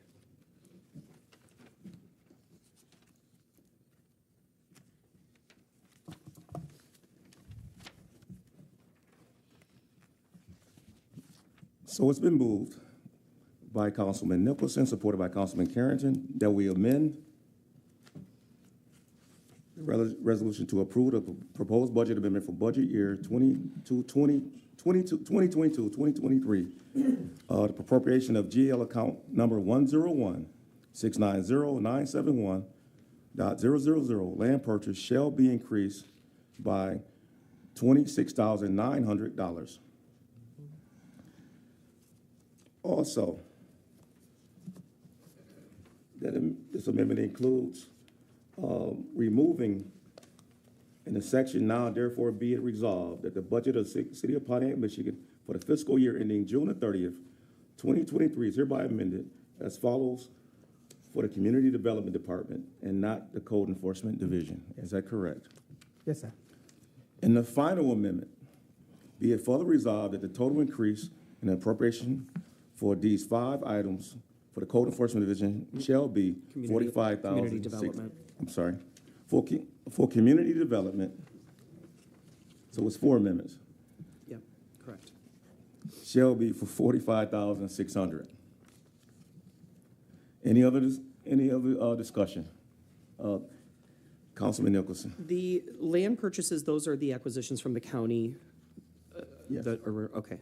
And then the Iron Mountain piece, is that just based on the final contract that came back? Was that an adjustment to the original approval? No, there was no budget. So that's the total project cost? Yes. Okay, thank you. Any other concerns? Councilman Parker. So since there was no budget for this, where's the funding coming? Is it It's coming out of coming from general the fund funds? balance. Fund balance? Yes. Thank you. All right, thank you. So can I get a roll call on amending this resolution? Carrington, Yes. Goodman, Yes. James, Yes? Nicholson, Yes. Parker. Yes. 5 yeas, no nays.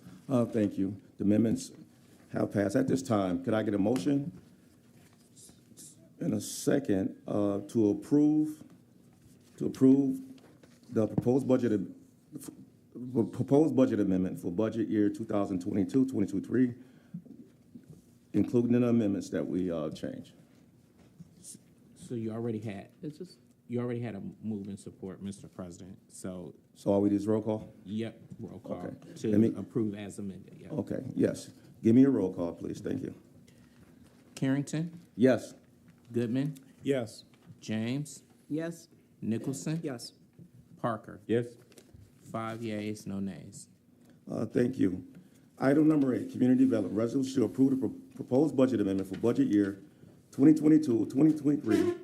Increase the appropriation in the following GL accounts: 101-733-702.004, overtime wages, $20,000. Account 101-733-749-001. Motor fuel, oil, and lubricants, $2,000. 101-733-818.006. Contractual mooring services, $25,000. 101-733-852.010. Services, cable TV internet, $2,640. And this budget amendment is for the Code Enforcement Division. Is that correct? Yes.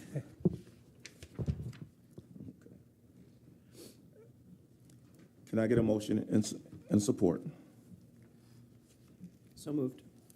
Been moved by Councilman Nicholson, supported by Councilman Carrington, that we approve the resolution to approve the proposed budget amendment for budget year 2022-23. Yes. I do have a question because there's a discrepancy in the Overtime numbers. wages is not consistent. Yeah. Yes. So last time when we, approved for the publishing the budget, if amendment, Okay. it was $20,000. Let me get on the floor first, and then I'll open it back up for discussion if it's possible.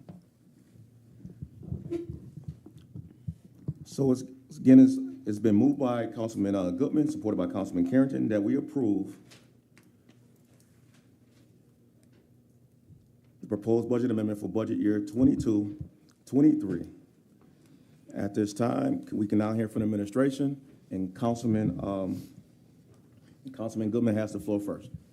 Thank you, Mr. President. So, again, we talked about the general substance of this a couple weeks ago when council approved the publishing of the proposed budget amendment. This is to ensure and make some corrections in the budget to empower the Code Enforcement Division to make sure, A, that it has the resources needed to do its job properly, but B, to make sure that we're properly accounting for those resources. So we anticipate that some overtime work may be needed on the part of code enforcement inspectors. This would allocate funds for overtime wages. It would also allow for a budget line item for contractors to be hired to abate nuisances when there's tall grass. And it would also make sure that we're accounting for motor fuel, oil, and lubricants that are used by code enforcement inspector vehicles. I want to allow our code enforcement manager, Manager McIntyre, whose division this is, to get into some of the specifics about the needs here. It also sounds like there might be a discrepancy in the numbers in the resolution versus in a different document. So Mr. McIntyre, if you want to speak to the underlying needs here, and Mr. Bawa, if you want to speak to the correction that's needed, that would be great. Good evening, Council. So regarding the increase in motor fuel and lubricants, I don't think we anticipated that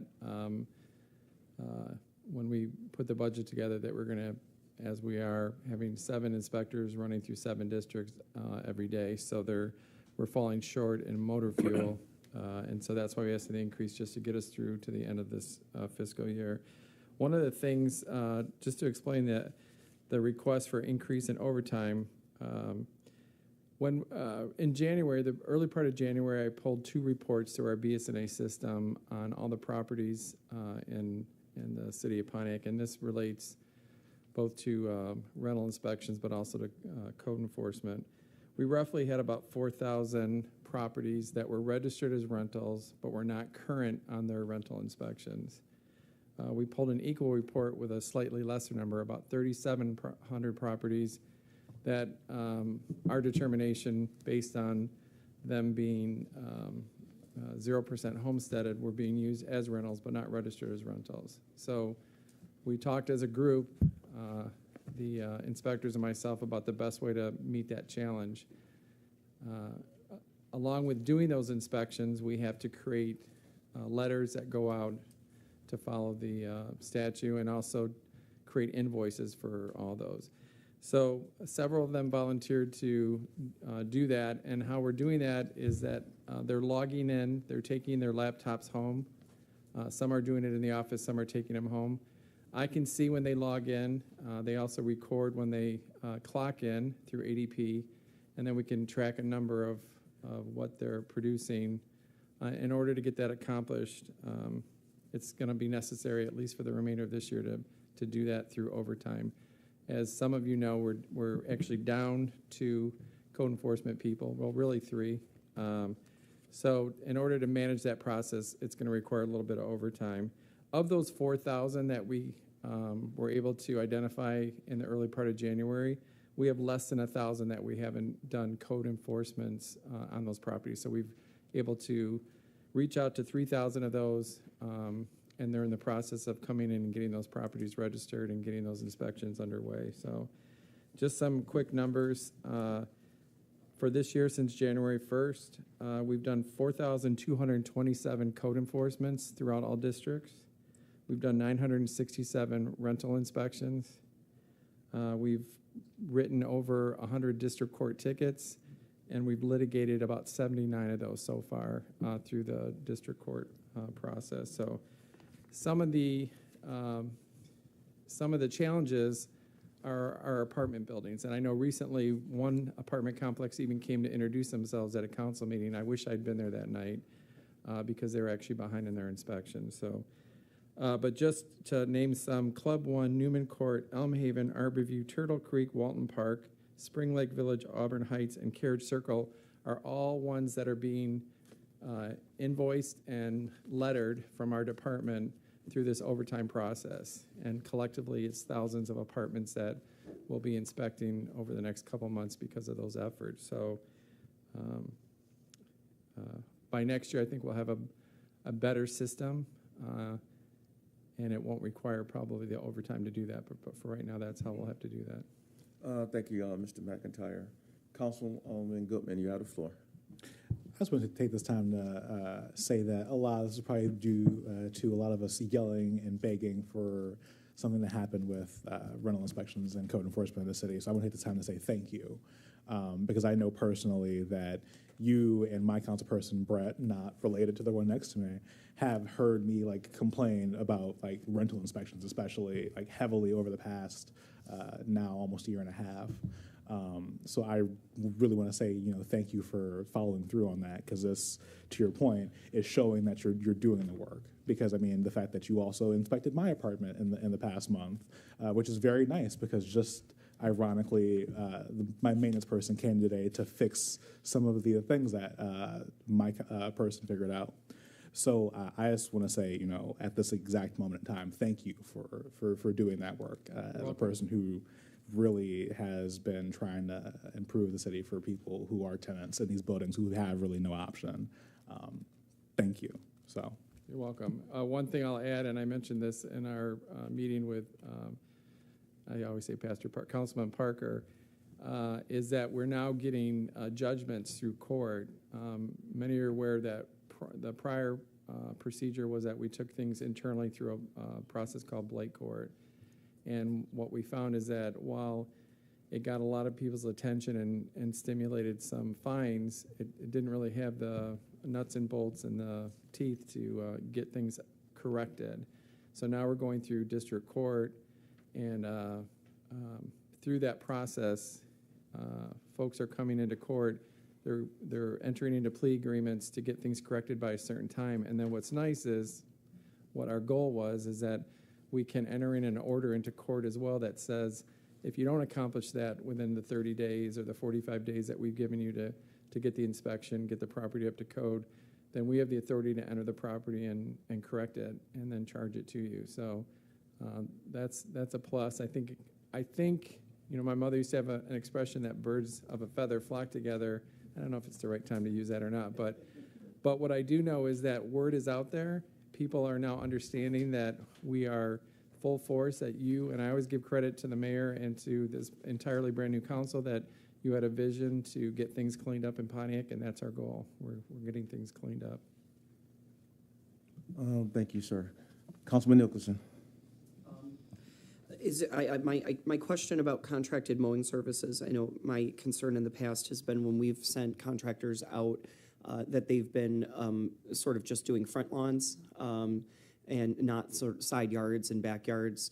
Have we resolved that, and is $25,000 going to, will the contractor bulk if we now are asking them to really kind of finish the entire property? So we're redoing grass, and it's going to be done in a different way. They are required to do front and back. Everything on the property has to be lowered to below the 8 inches that's required by ordinance.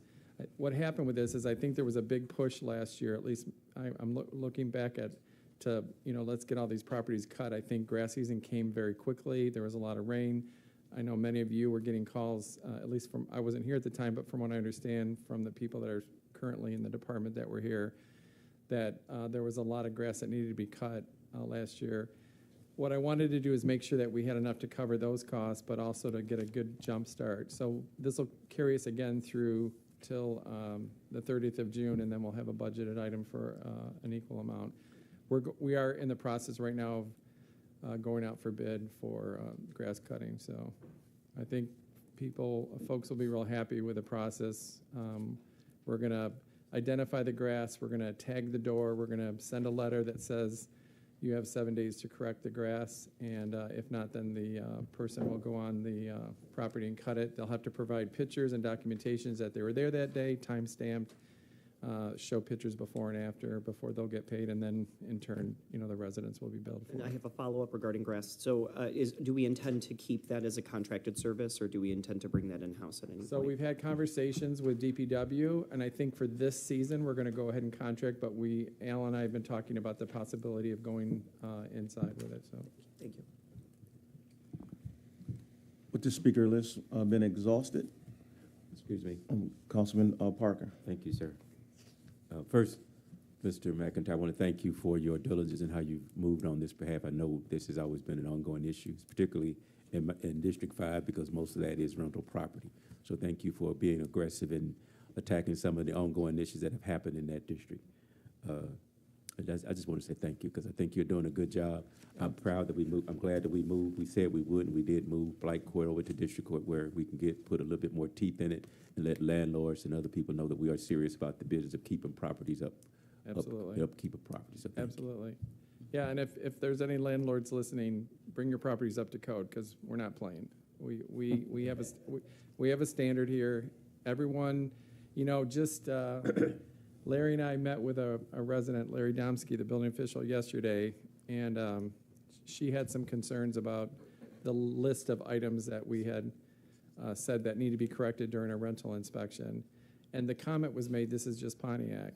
And that kind of sends Larry and I off into a tizzy. We don't like to hear that, because the same standards in Pontiac should be inclusive and similar to any other community in Oakland County. On a happier note, I did some interviews today for some new positions, and one of the applicants said a contradictory thing. He said how happy he is in Pontiac, living here, growing up here, and it's a beautiful city. I said that's what we want. We want people to start understanding how great Pontiac is. So. All right, thank you. Councilman Goodman. Also, I may have not been paying attention, or we may have completely skipped over it. What is the answer to the amount for overtime wages? Is it $20,000 or $18,000? It is $18,000. Thank you. Okay, all right. So we still have need to make an amendment. Well, so it's no, because it's correct. Second line from the top. The overtime. 101-733-702-004 overtime wages. Should be 18,000, not 20,000. Yeah, so to your point, Council Pro Tem, we shouldn't need to amend anything because the number are correct inside the amendment. Is that correct, Clerk Doyle? Yeah. The regular, Yeah. okay, thank you. So any other discussion? Or can we, Councilwoman James? I'm just wondering why we're not utilizing administrative help to get letters out rather than using the code enforcement folks' time itself, you know, since they're doing a dual job of code enforcement and inspection, why wouldn't we just get some administrative people on board? So, you know, I explained several council meetings ago that I do have an administrative person. I took one of the positions. They're a code enforcement inspector, but they're assigned to the office. The volume is just too great. It takes more people than just one person or two people to accomplish what it is. So an average apartment complex, Newman Court or Club One have over 500 units, North Hill Farms. It could take weeks to prepare the documentation just to get ready for because what has to happen is they submit a rent roll to us. We have to individually go into each property, each unit, include the tenant from that property, generate an invoice for that particular unit, and it's just the volume at this point. I don't anticipate having to do this next year, but it was the best solution, the quickest solution to getting these underway this year. So you don't anticipate having to continue doing it this way into 2023-24 budget year? I don't at this time. One of the things that I found when I drew that report is there was a lot of units that have never been inspected. They've fallen under the radar. They never came to us, and maybe we weren't aware that they weren't current. But we have a lot of apartments that have a lot of units, and this was the best way I thought we could get this launch forward. And they were willing to do it. They were willing to take it upon themselves to get these things rolling. So. Okay, on the contractual mowing services, the $25,000, is that the budgeted amount that you had was insufficient? That's correct. Okay. And this should cover us up to the new budget? That's right. Okay. Yeah, we plan to try to get started a little bit early with grass, so. Any follow-up questions, Councilman James? No. Any council on the floor? Hearing none, roll call. Clerk Doyle. Goodman? Yes. James? Yes. Nicholson? Yes. Parker? Yes. Carrington? Yes. 5 yeas, no nays. Okay. Thank you. Thank you, sir. Next item is Department of Public Works. We got 3 resolutions. Talking with the mayor earlier, Al Cooley is out sick.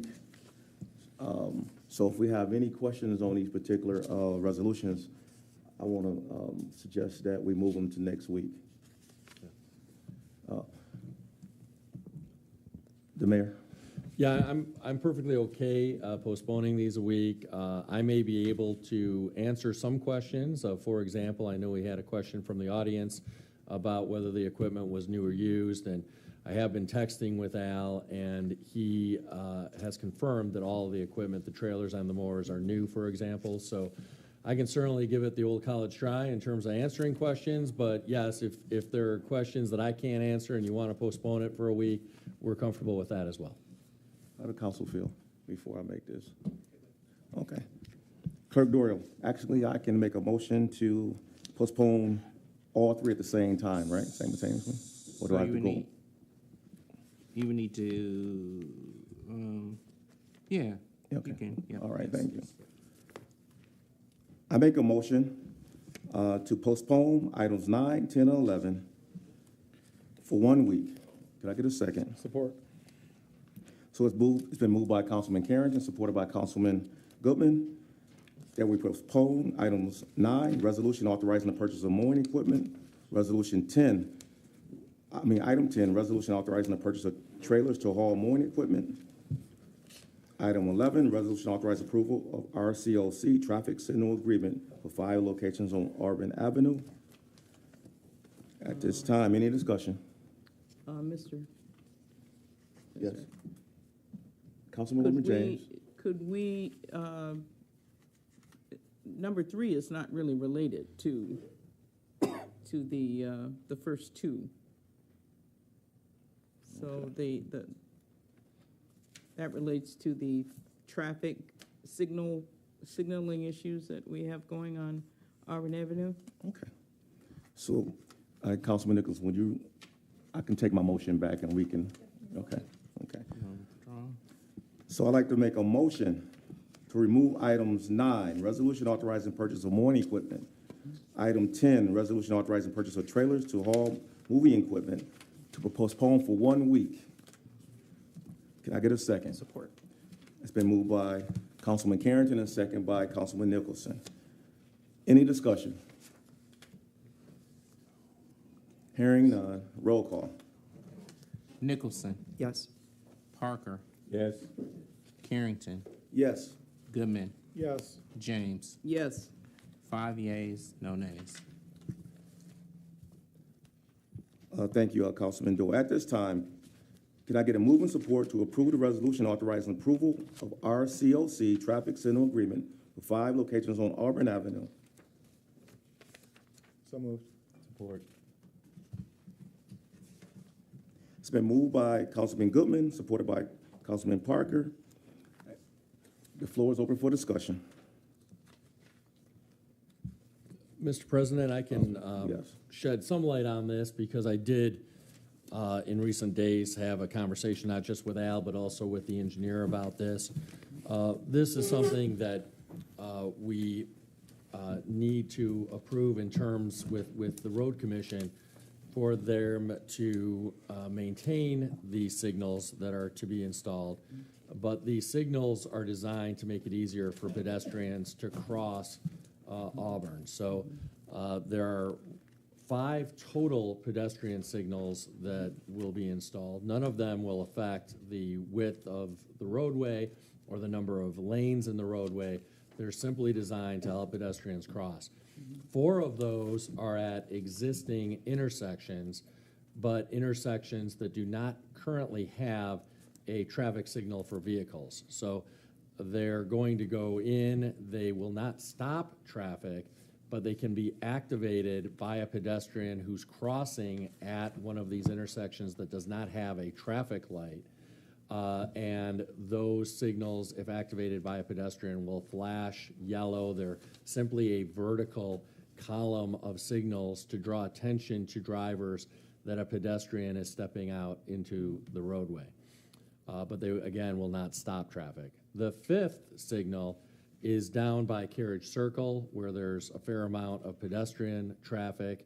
So this is east of Martin Luther King and just west of the old railway crossing, what we now call the North Line Spur. And that is a hawk signal. That signal is like the signal that was recently installed on Orchard Lake, where the Clinton River Trail crosses Orchard Lake. And that signal can be activated by pedestrians. Unlike the other signals, it is an overhead signal. And when activated by pedestrians, the overhead lights will initially flash yellow, then they will flash red, then they will be solid red, meaning cars must stop while pedestrians cross.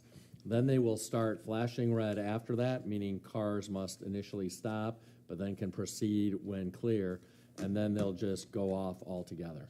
So again, that's also at a place, it's not actually at an existing intersection, it's between a couple of intersections, neither of which have a traffic light for vehicles, and it's designed to ensure that pedestrians can cross safely.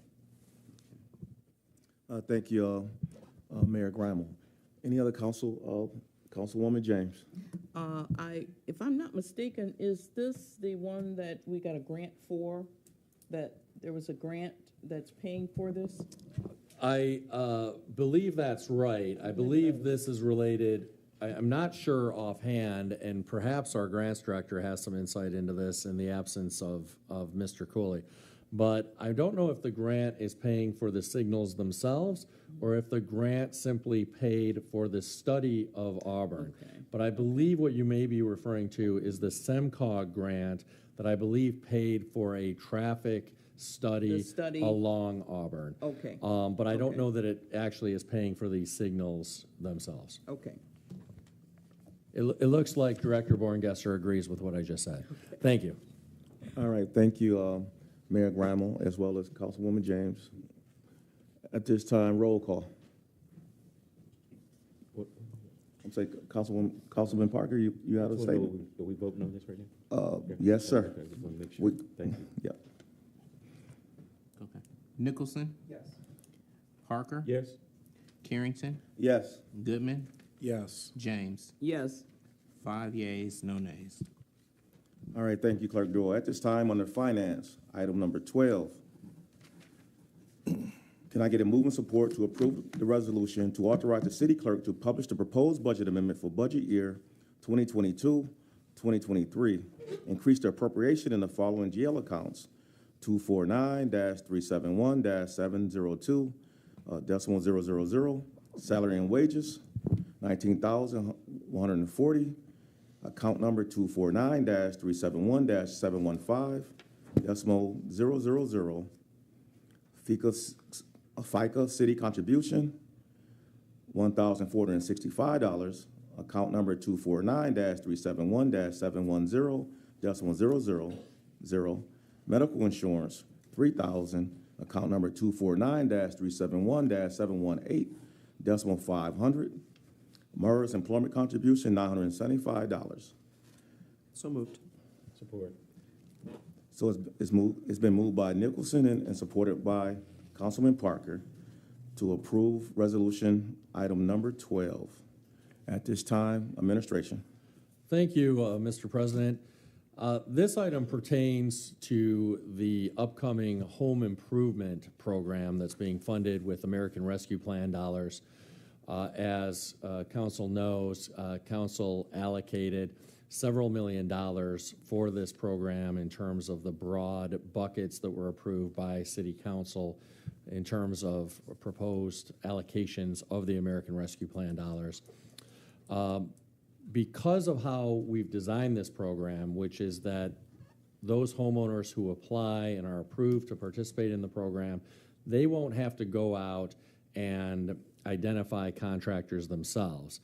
They will apply for the city to provide up to $25,000 in home improvements, but the city will identify and select a contractor, assign that contractor to the home, and because the city will be handling all of the repairs, so residents whose application is accepted won't have to haggle with contractors, you won't have to select contractors, you won't have to police whether the contractor has actually done their job. The city will handle all of that. Because the city is taking on those additional tasks, we need an additional inspector to go out and identify the requested work that the homeowner has requested, make sure that it in fact needs to be worked on, and then make sure that the contractor is actually doing the work.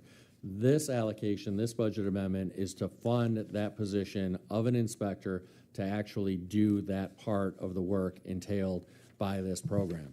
We have a whole cadre of individuals here tonight who can speak to this. We've got our building official, Larry Domsky. We have our economic development manager, who's Deborah Younger. We have our grants director, Alex Borngesser, and we have our finance person, Sakar Bawa.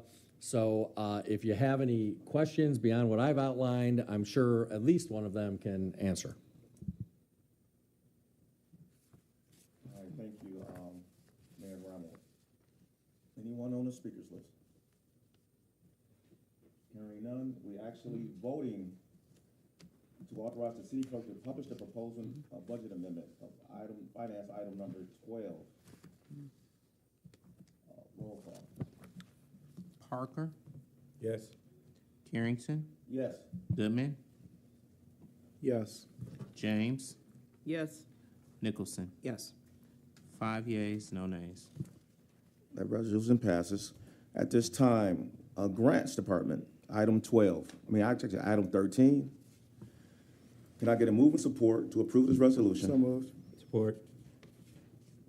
It's been moved by Councilman Goodman, supported by Councilman Parker, that we approve the proposed budget amendment for budget year 2022, 2023, changes in the estimate revenue and appropriation of following GL accounts: 101-000-532, decimal 000, federal grant others, 10 million, account number 101-000-674.285, contribution from ARPA, 10 million, account item 285-000-532.000,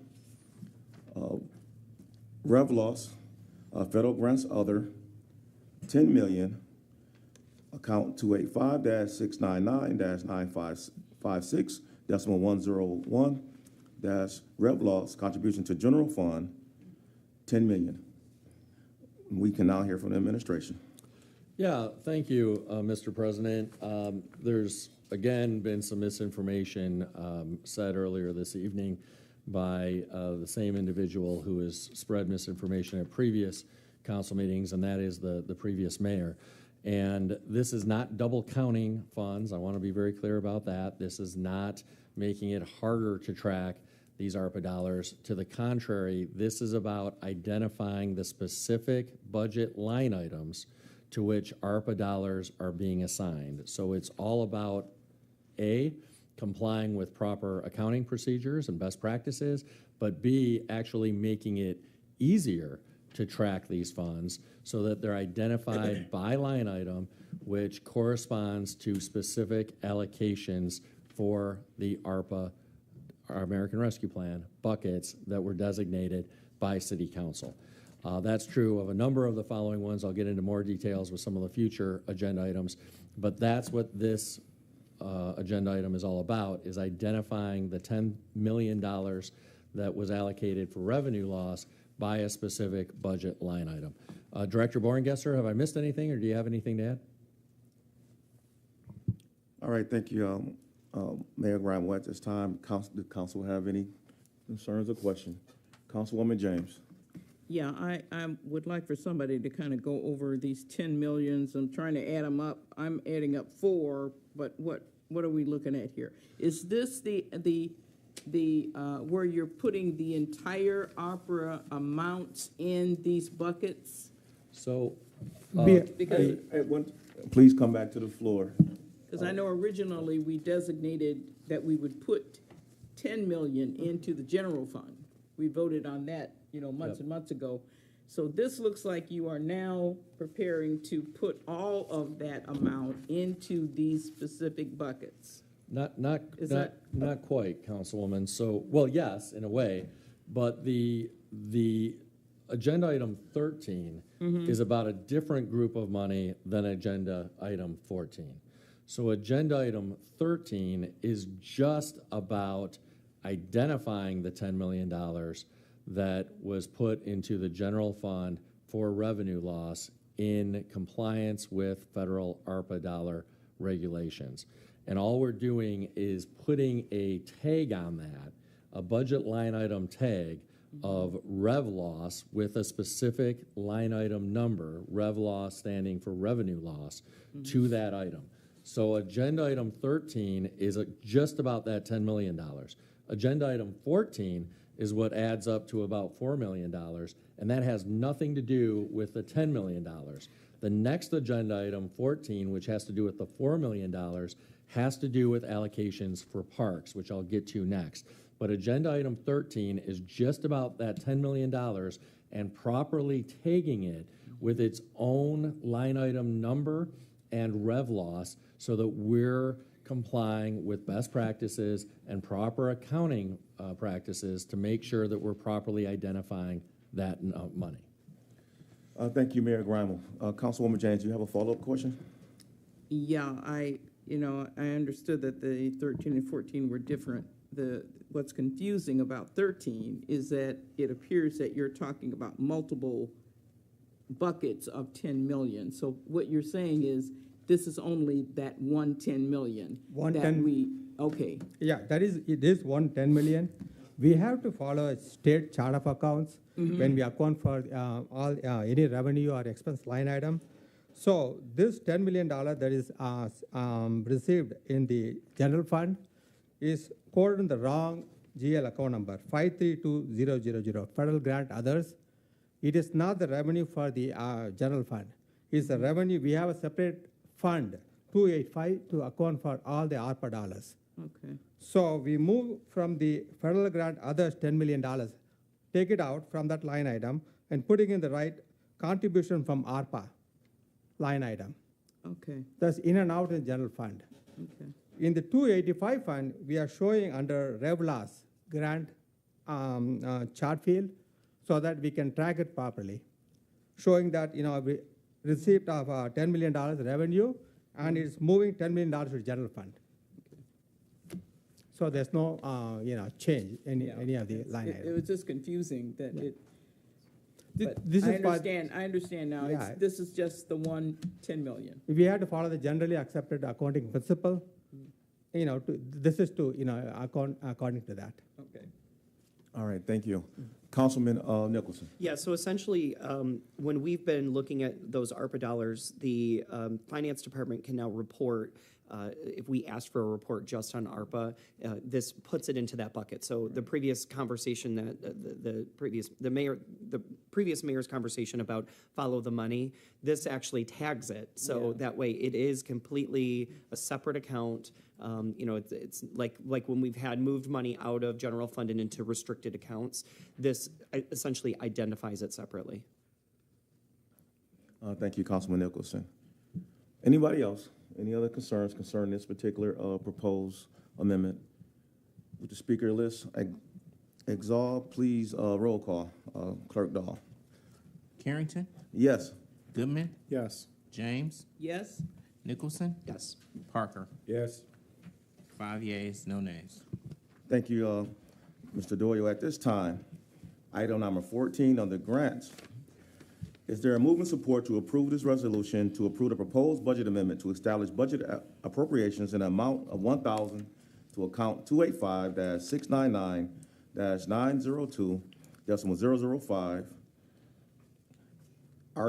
ARC funds, public notices, $10,000 to account 285-699-728.000 opera postage, $10,000 to account 285-699-901.000 art funds printing and bonding services, $15,816.101 professional service District 1, $571,428.50 to account 285-699-816.102 also professional service District 2, $571,428.50 to account 285-699-816.103 professional service District 3,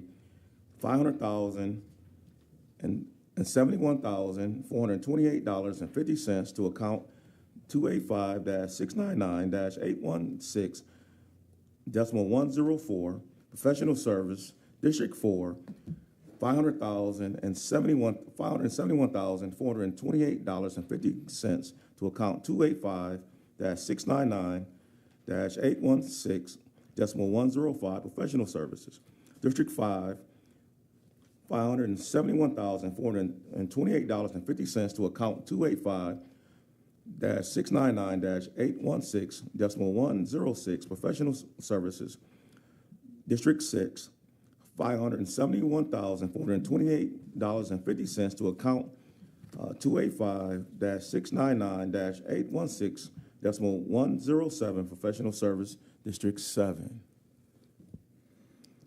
So moved. Support. Moved by Councilman Nicholson, supported by Councilman Parker. At this time, open up for discussion. Administration. Thank you, Mr. President.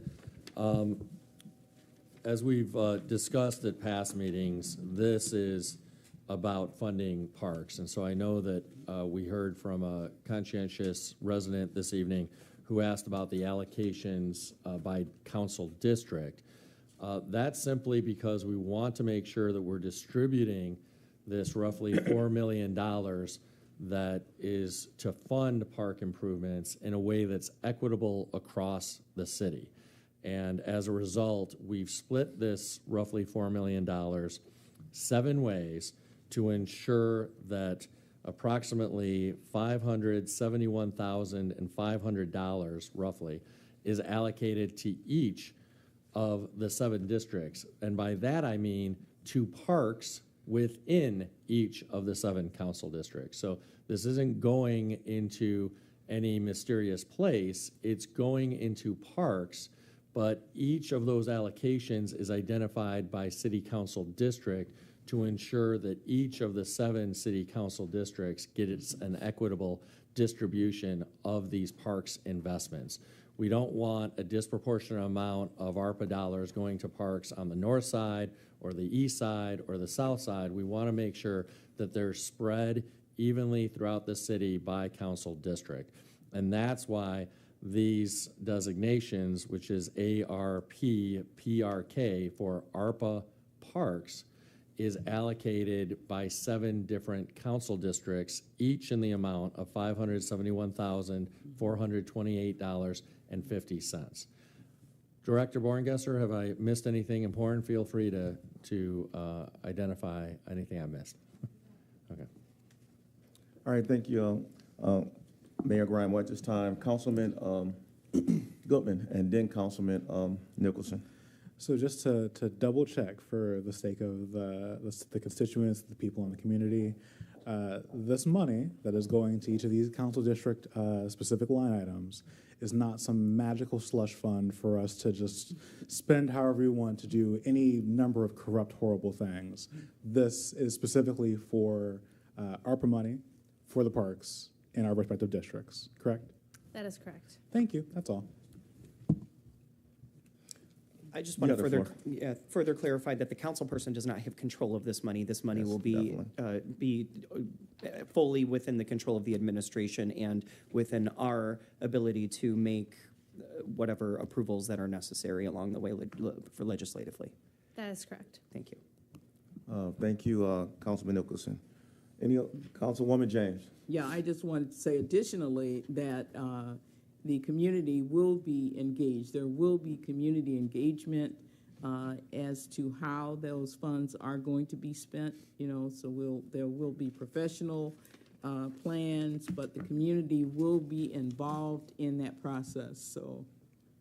Absolutely. We intend to take the community-led design approach to the park site planning, which will include a tremendous amount of public engagement and community input for each of the parks identified to spend within these funds.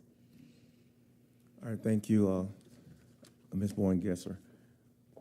Any other concerns from council or questions? With the speaking list being exhausted, roll call. Carrington? Yes. Goodman? Yes. James? Yes. Nicholson? Yes. Parker? Yes. 5 yeas, no nays. Thank you, Clerk Doyle. That resolution passed. Next is item number 15. Is there a move and support to approve this resolution? So moved. Support. It's been moved by Councilman Parker, supported by Councilman Goodman, that we approve the proposed budget amendment to establish budget appropriations in the amount of $60,000 to account 285-699-702.000 ARPA Parks salaries and wages, $4,590 to account 285-699-715.000 ARPA Parks FICA city contribution, $11,210 to account number 285-699-716.000 ARPA Parks medical insurance, $4,200 to what's the acronym? ARPA? I think I'm pronouncing that out. Yes. ARPPRK. Yeah, okay. I'm gonna say just ARP, HRP. HRP. Okay, medical insurance. $4,200 to account 285-699-718.500 ARP, HRP, MERS, employer contributions. $10,000 to account 285-699-728.000 postage. $3,000 to account 285-699-101.000 ARP, HRP printing and binary service. $500 to account 285-699 902, decimal 005, ARP, HRP, public notices, and $1,100,000 to account 285-699-818, decimal 000, ARP, HRP, other professional services. The floor is open for discussion. Brother President.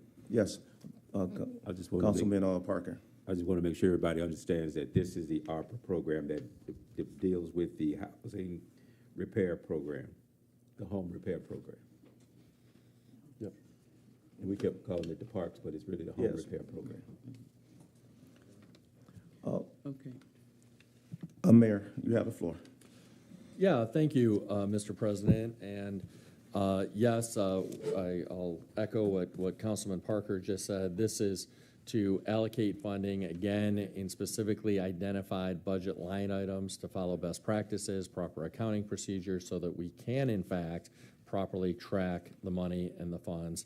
And as has been alluded to, the ARP, HRP designation is the American Rescue Plan Home Repair Program. So I'll invite Director Borngesser to the podium to talk about exactly how this allocation was made and for what purpose. The purpose of this budget amendment is to appropriate American Rescue Plan funds to pay for the home repair program. As you can see in the budget amendment, we have a portion dedicated to salaries and wages and fringe benefits. This will cover the cost of a housing development specialist who will help residents navigate the application process and really manage the application process from start to finish. Additionally, you'll see resources for printing and for direct mail, digital marketing, and you'll also see the $1.1 million dedicated in this round for the actual home repair program itself. So you'll see some administrative items along with the $1.1 million dedicated to home repair. Thank you, Ms. Borngesser. Any questions from the council? Councilwoman James.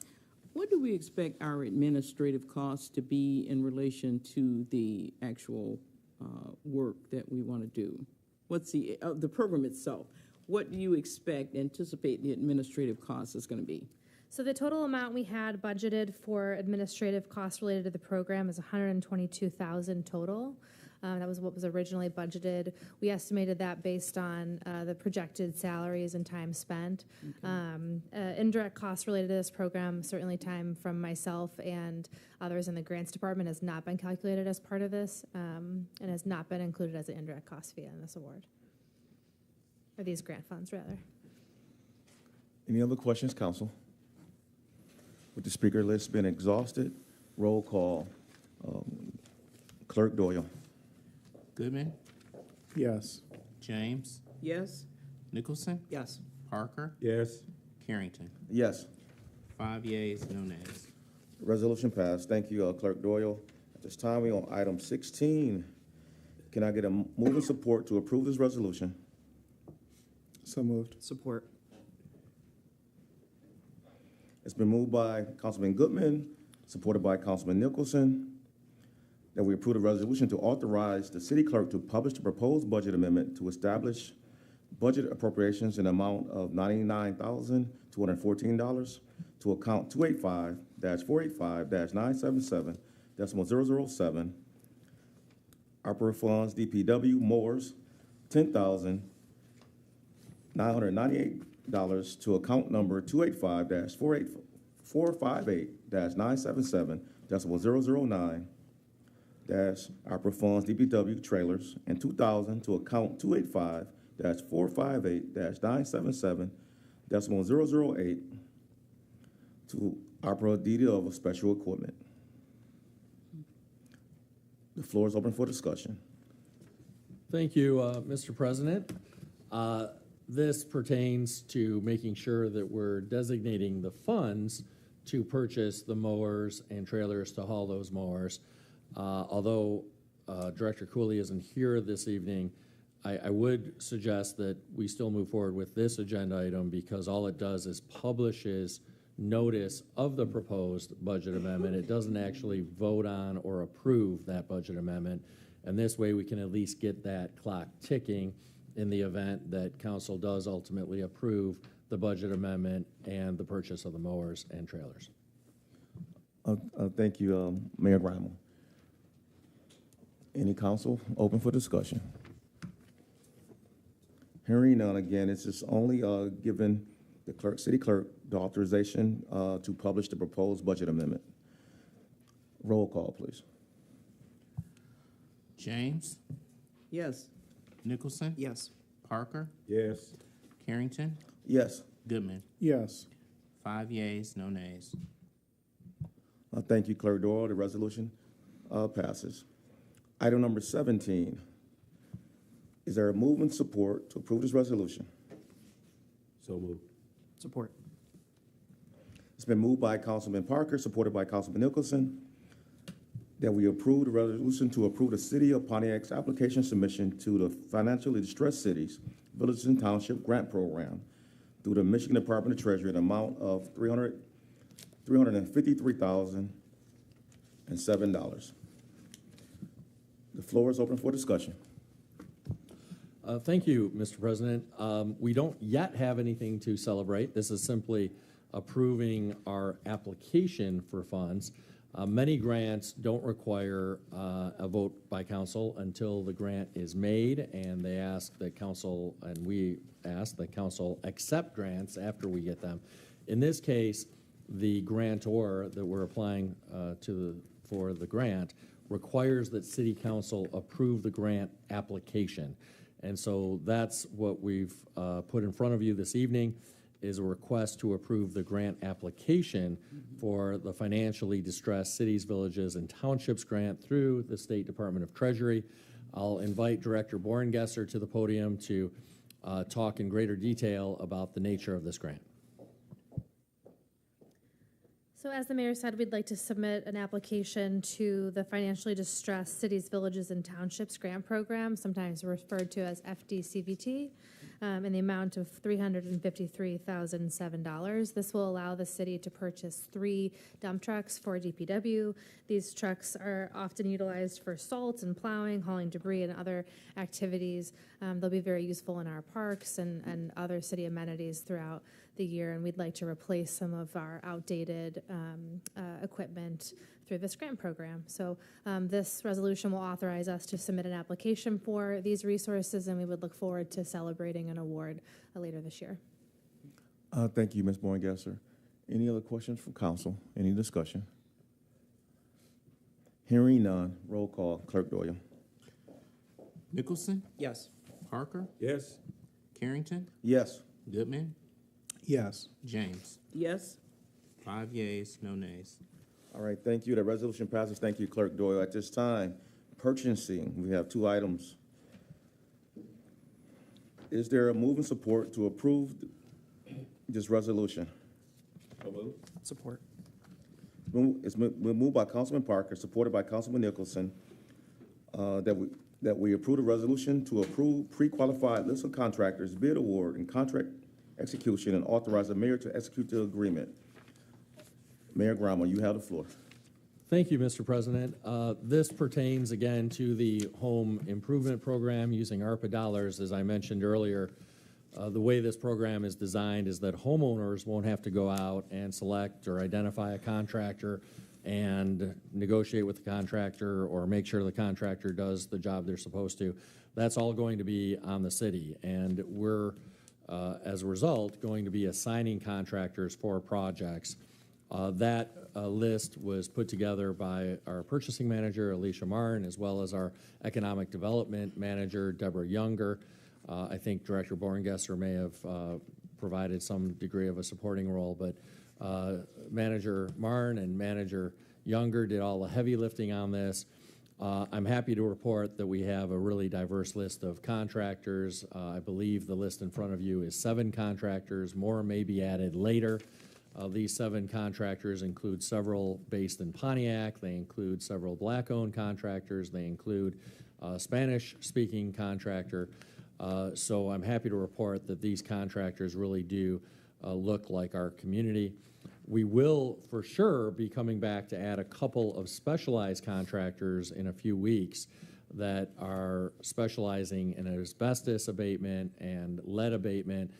These contractors, I don't believe any of them have that skill set, but they do have the skill set to do the vast majority of home renovations that we anticipate encountering. And with that, Manager Martin, have I missed anything, or do you have anything to add about the selection process? No, I'm just available for if there's any questions.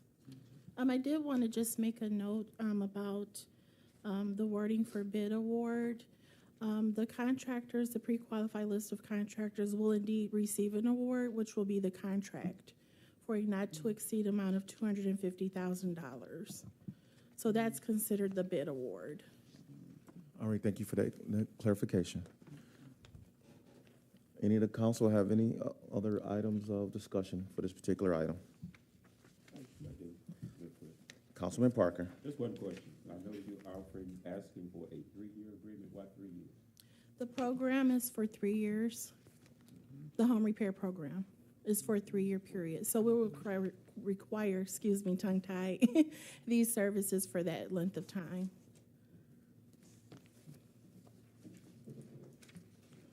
Any other concerns?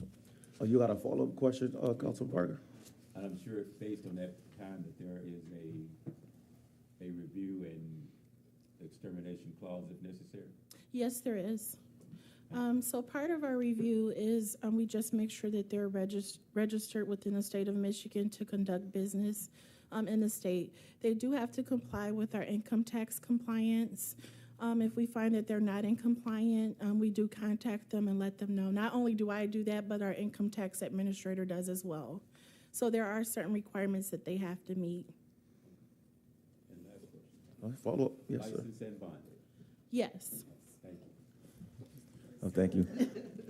Mayor Grimer, you have the floor. Yeah, thanks. Just to amplify the point made by Manager Martin, the American Rescue Plan dollars have, and this is true for any category of American Rescue Plan dollars, under federal law, they must be expended by the end of 2026. So that helped to inform this 3-year time period. Also, we have designed this so that there will be 3 rounds of home improvement applications. Each round will allocate $1.1 million worth of home improvements. And again, there will be 3 rounds. So the total amount or value of home improvements that will be provided through ARPA dollars is $3.3 million. That sounds like a lot, but it's not really a lot because individual homeowners can apply for up to $25,000 in home repairs. So if all applicants are awarded that full $25,000 each round would only amount to 44 homes in the city. So I want to keep that in perspective. The program is designed, by the way, I'll use this as an opportunity for a public service announcement. Each round is designed, or at least the first round, we may reassess this after the first round, but the first round is designed to be first come, first serve, so that the first people to get a complete application in will be first in line for funds. So more details to follow about when that application window will open and about what the requirements are, but we want people to start realizing that if you're a homeowner, you want to start putting together your paperwork early. We're going to be doing a lot to get the word out about exactly what you need for your application, when you need to have it. We will have staff people who can help answer questions and help put together that application, but it's really important that people be very prompt in assembling those documents and getting them in immediately once that application window opens. Yes, thank you, Mayor Grimer. Any other questions? Just one quick, Councilwoman James. I'm sorry, I don't have a question. I just want, well, it is a question. Do you consider that the response from the contractors, do you consider this a good response? Because it sounds to me like you did get a pretty good response from contractors in the area.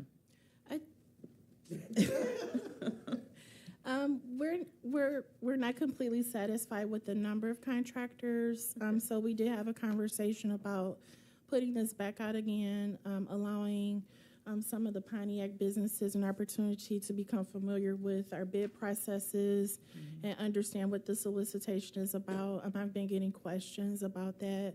just verifying that this is for a pre-qualified list of contractors. And so when it comes time for them to bid on specific scopes of work, it will be just this specific number of contractors. It won't be put out to the general public. Any other questions, Councilwoman James, or any other council person? Everybody's good, okay. With the speakers list being exhausted at this time, Clerk Doyle, can we get a roll call? Nicholson? Yes. Parker? Yes. Carrington? Yes. Goodman? Yes. James? Yes? 5 yeas, no nays. Thank you, Clerk Doyle. The next and final item, item 19. Is there a move in support to approve this resolution? So moved.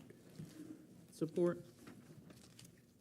It's been moved by Councilman Parker, supported by Councilwoman James, to approve the resolution to authorize the extension of Covenant Cemetery contract to complete the competitive bid process. The floor is open for discussion. Yeah, thank you, Mr. President. We initially, as you know, came to council back in late December for a 3-month extension. We anticipated that that would be sufficient. We did have a lot of conversations with Covenant, and we had talked about a multi-year extension.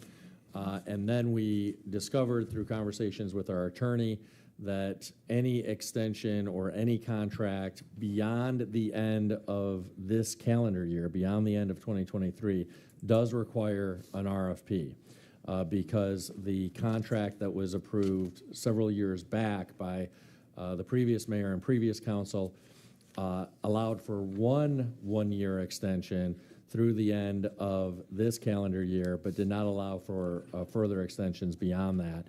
And we're optimistic that we can get a better arrangement that works better for the city. But in order to do that, it will likely require a multi-year arrangement. So that's why we're going to go out with an RFP, but we need some additional time in order to allow for the RFP to be responded to. In fact, I should be careful. We've already gone out with an RFP, but we are looking for some additional responses, and we want to make sure that we have an opportunity to properly review those responses and make the right decision in consultation with council. And that's why we're asking for another 3-month extension. Manager Martin, have I missed anything? No, I'm just here for questions. There's questions from council. Thank you, Mayor Grimal. Does council have any questions for Ms. Martin? Hearing none, roll call. Clerk Doyle. Parker? Yes. Carrington? Yes. Goodman? Yes. James? Yes. Nicholson? Yes. 5 yeas, no nays. Thank you, Clerk Doyle. At this time, we have public comment. You have 3 minutes to speak to council. First person up is Beatrice Wright. Good evening, Mayor, Council, citizens. My name is Beatrice Wright. I am a resident of the city. I live at 1268 Oak Lawn, which is the community on the south side of the former Pontiac Municipal Golf Course. I have a concern that I'm having a meeting tomorrow with Mr. Yandrick, who is our Director of Planning, because I want to understand how Pontiac zones its parks as residential 1. And I know all of you are familiar with that. I want to understand that. If you look at the Pontiac zoning map, you will see that every park is zoned as a residential 1. Now, if I were the new owner of the golf course and I didn't give a hill of beans about the city of Pontiac, I just saw that as an investment, I might be looking toward further moving that investment to a huge monetary return. Because residential 1 could be, I would imagine the golf course could be sold as an improvement a home improvement, more homes, CVS Pharmacy, whatever you want, that was entrepreneurial, not the golf course. So I would like to, Mr. Yandrick probably can answer that for me, but I don't think he's been here long enough to understand what moved us to zone all of our parks as residential 1. The other thing is that if we did learn that, we would be better able to understand why Mr. Parker is asking or has an offering out there that says he would like $38,000 per acre of 180,000 acres, which totals to $6.3 million, which is absurd for a municipal golf course. That's why I think we need to look at that. We need to be the puppeteer and not the puppet. We could rezone that for what it is. It was a recreational site, and every one of our parks should be zoned as recreation. I think I have people up there on the council who would agree with me. So I would like for that to be addressed. Next week, I'd like to talk about another community concern that disallows ownership of a garage next to a home. Disallows it based on how the city treated it in foreclosing on property. So that's just another thing I want to talk about. Thank you. Next person is Carlton Jones.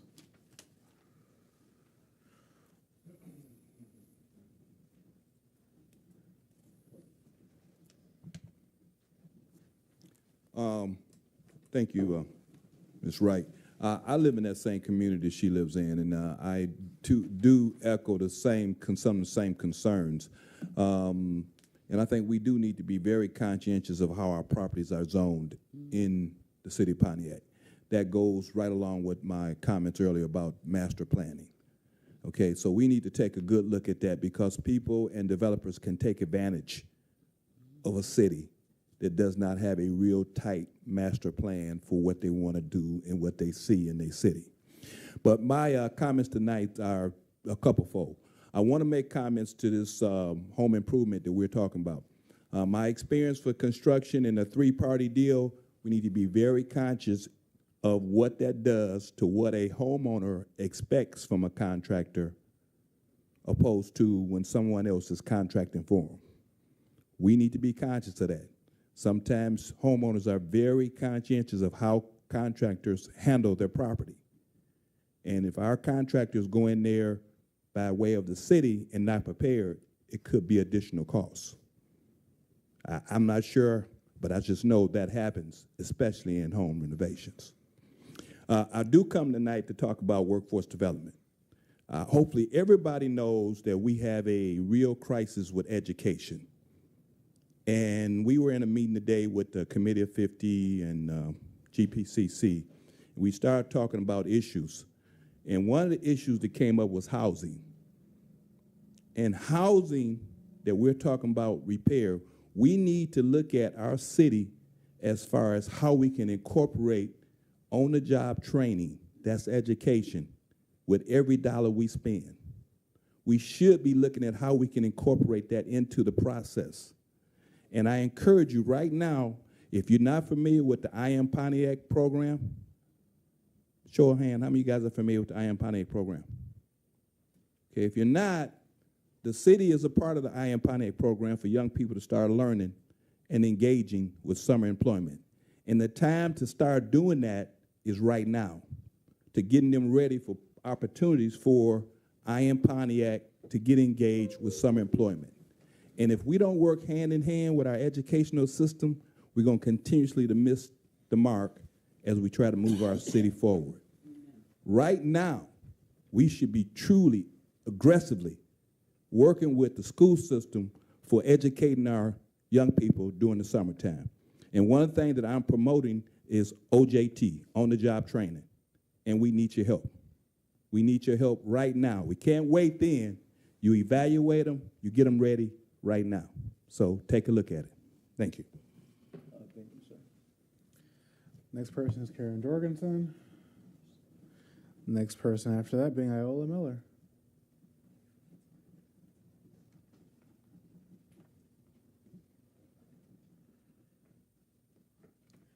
Thank you. I didn't have very much.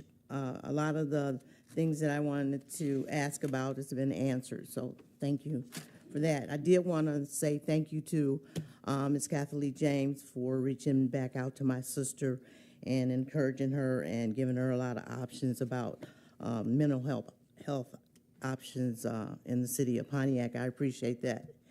I wanted to also thank the Golden Opportunity Club. Today they had a speaker. I think it was, her name was Dr. Martin, and she did an excellent job of giving information out to the seniors, but everybody could use it. You know, a lot of information about diabetes management and salt intake and water. Everything she said about water was new to me, you know. Like I love smart water, and it has little electrolytes in it, and I thought that was good. Apparently that's not good. So I just want to encourage people maybe to go out and look at Golden Opportunity, and because it has a lot to offer. If you can, in your closing argument, not arguments, in your closing statement, Council, if someone would address the question that another speaker had about removing those residential buffers, you know, what is that all about? I guess I missed it. So if somebody can just touch on that briefly, I'd appreciate it. Thank you. Next up is Renee Beckler.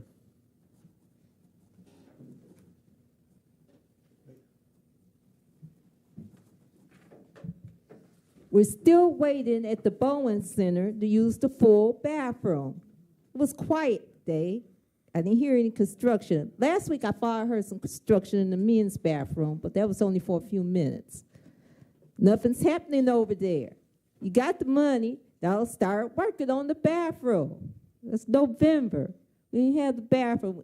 It's hard to walk from one side of that building when you really have to go and somebody else is in there. Just imagine that, and you're 60, 70, and 80 years old. Some people are 90. One bathroom for the women, one bathroom for the men. And if somebody's in there before you, you sure you're going to be waiting. Okay? Let me move on here. You need to diversify these industries that you're trying to get to Pontiac. First you had, I know it was voted in and people wanted it, some of the people, I didn't. This marijuana. First you had the medical. Then you come back around and want recreational. There's people selling it on the street, and they have more customers than these places will ever have because the kids do not want to show the ID, and they want the real deal. I advise you to go 60 minutes, just go to their archives about the marijuana industry in California. And that's not doing too well. The medical marijuana is not the thing anymore. And I'm telling the truth. This, I saw it with my own eyes. It's, you know, one of their little news stories. It's about a few years old. It's before COVID hit.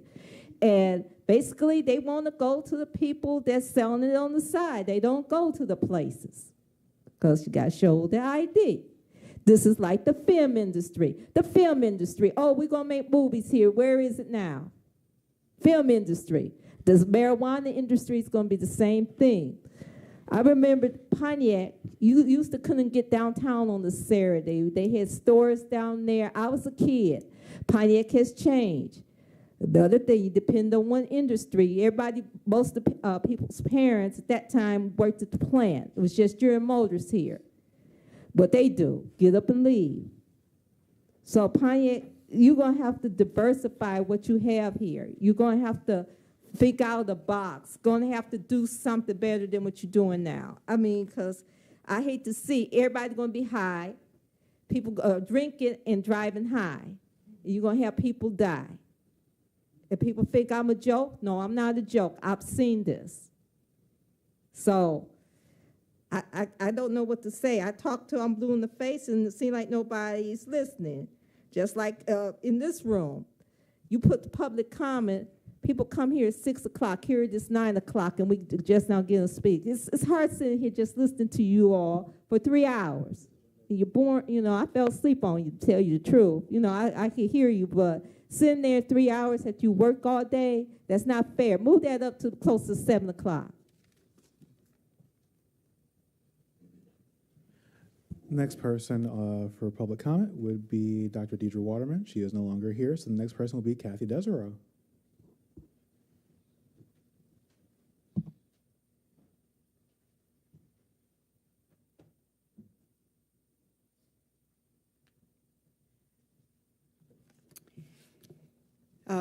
I had not planned, but item 3 that you were spending an hour on tonight.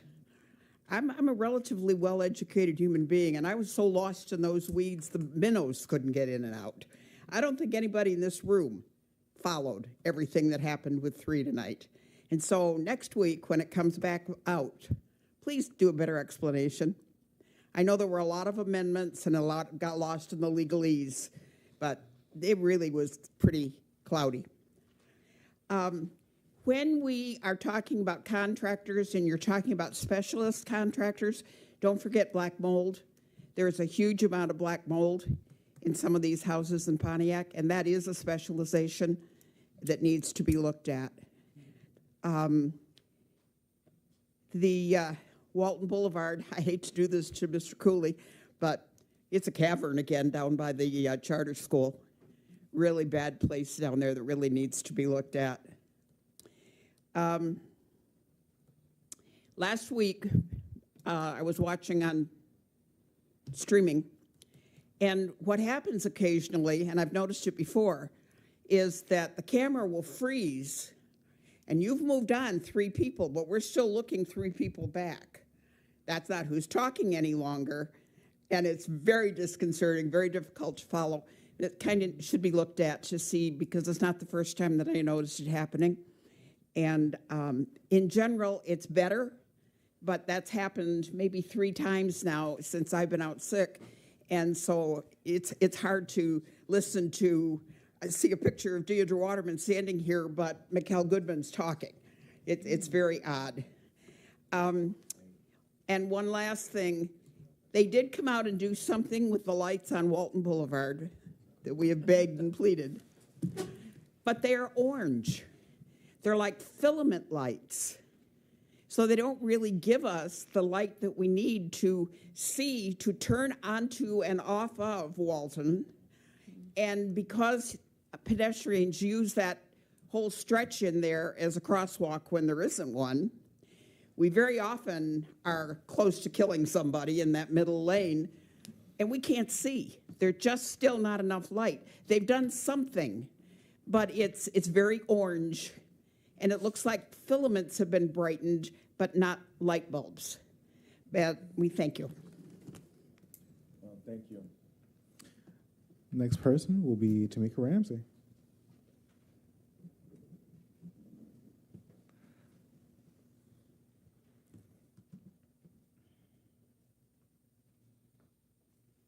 Good evening, everyone. I'm excited to be here. I've been watching y'all via Facebook, keeping up.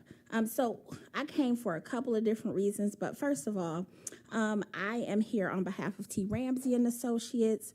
We have been working with small businesses who are doing the seed lending pitch, and there was an issue that we thought was an issue that we've talked to the mayor and Mr. McIntyre to work out around business licenses. I appreciate the city being so thorough and quick to respond to be able to assist us with that matter. I think we have everything situated. I would also like to know what's going on with Hawthorne Park. Have y'all did and sent out the maps for the redistricting of the city with the council? I haven't heard about that. You know, there is a lack of quality, affordable housing in Pontiac. And I know that I've heard the Lighthouse and Community Housing Network coming up here. we need to do something about that. If we want people to move into the city, if we want families in the city, if we want businesses here, there has to be quality, affordable housing. And right now, you can get a one-bedroom for $1,000 in Pontiac. I like clutched my pearls because that's not affordable for a lot of people, a lot of young people. And so what are we doing around that? Like, I would love to be able to have a conversation to figure out what people feel about that. I am one of those people who are like, no pilots, especially after Baldwin Villas happened. But if we have new entities coming, well, not new entities, but new people coming into the city trying to put some fresh breath with housing, I think we should at least hear them out. And the last thing is I want to talk about how since this administration has taken over, I have seen my quality of life improve. Now, there is some illegal dumping happening on 2nd Avenue.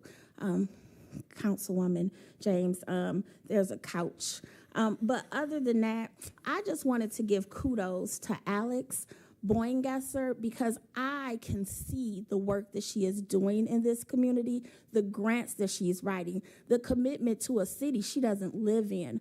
I want to duplicate her and put her everywhere. And I know I can't, so I just wanted to come up here and publicly thank her. I know she was not expecting this, but publicly thank her for making this community better for me and my children and everybody else's child. Thank you. Thank you. Next one is Kermit Williams. I do not see him in this room. So after that would be Jen Zelensky. I also do not see her in this room. And the last one's Chuck Johnson. Do not see him in this room. So President Pro Tem, that does end public comment.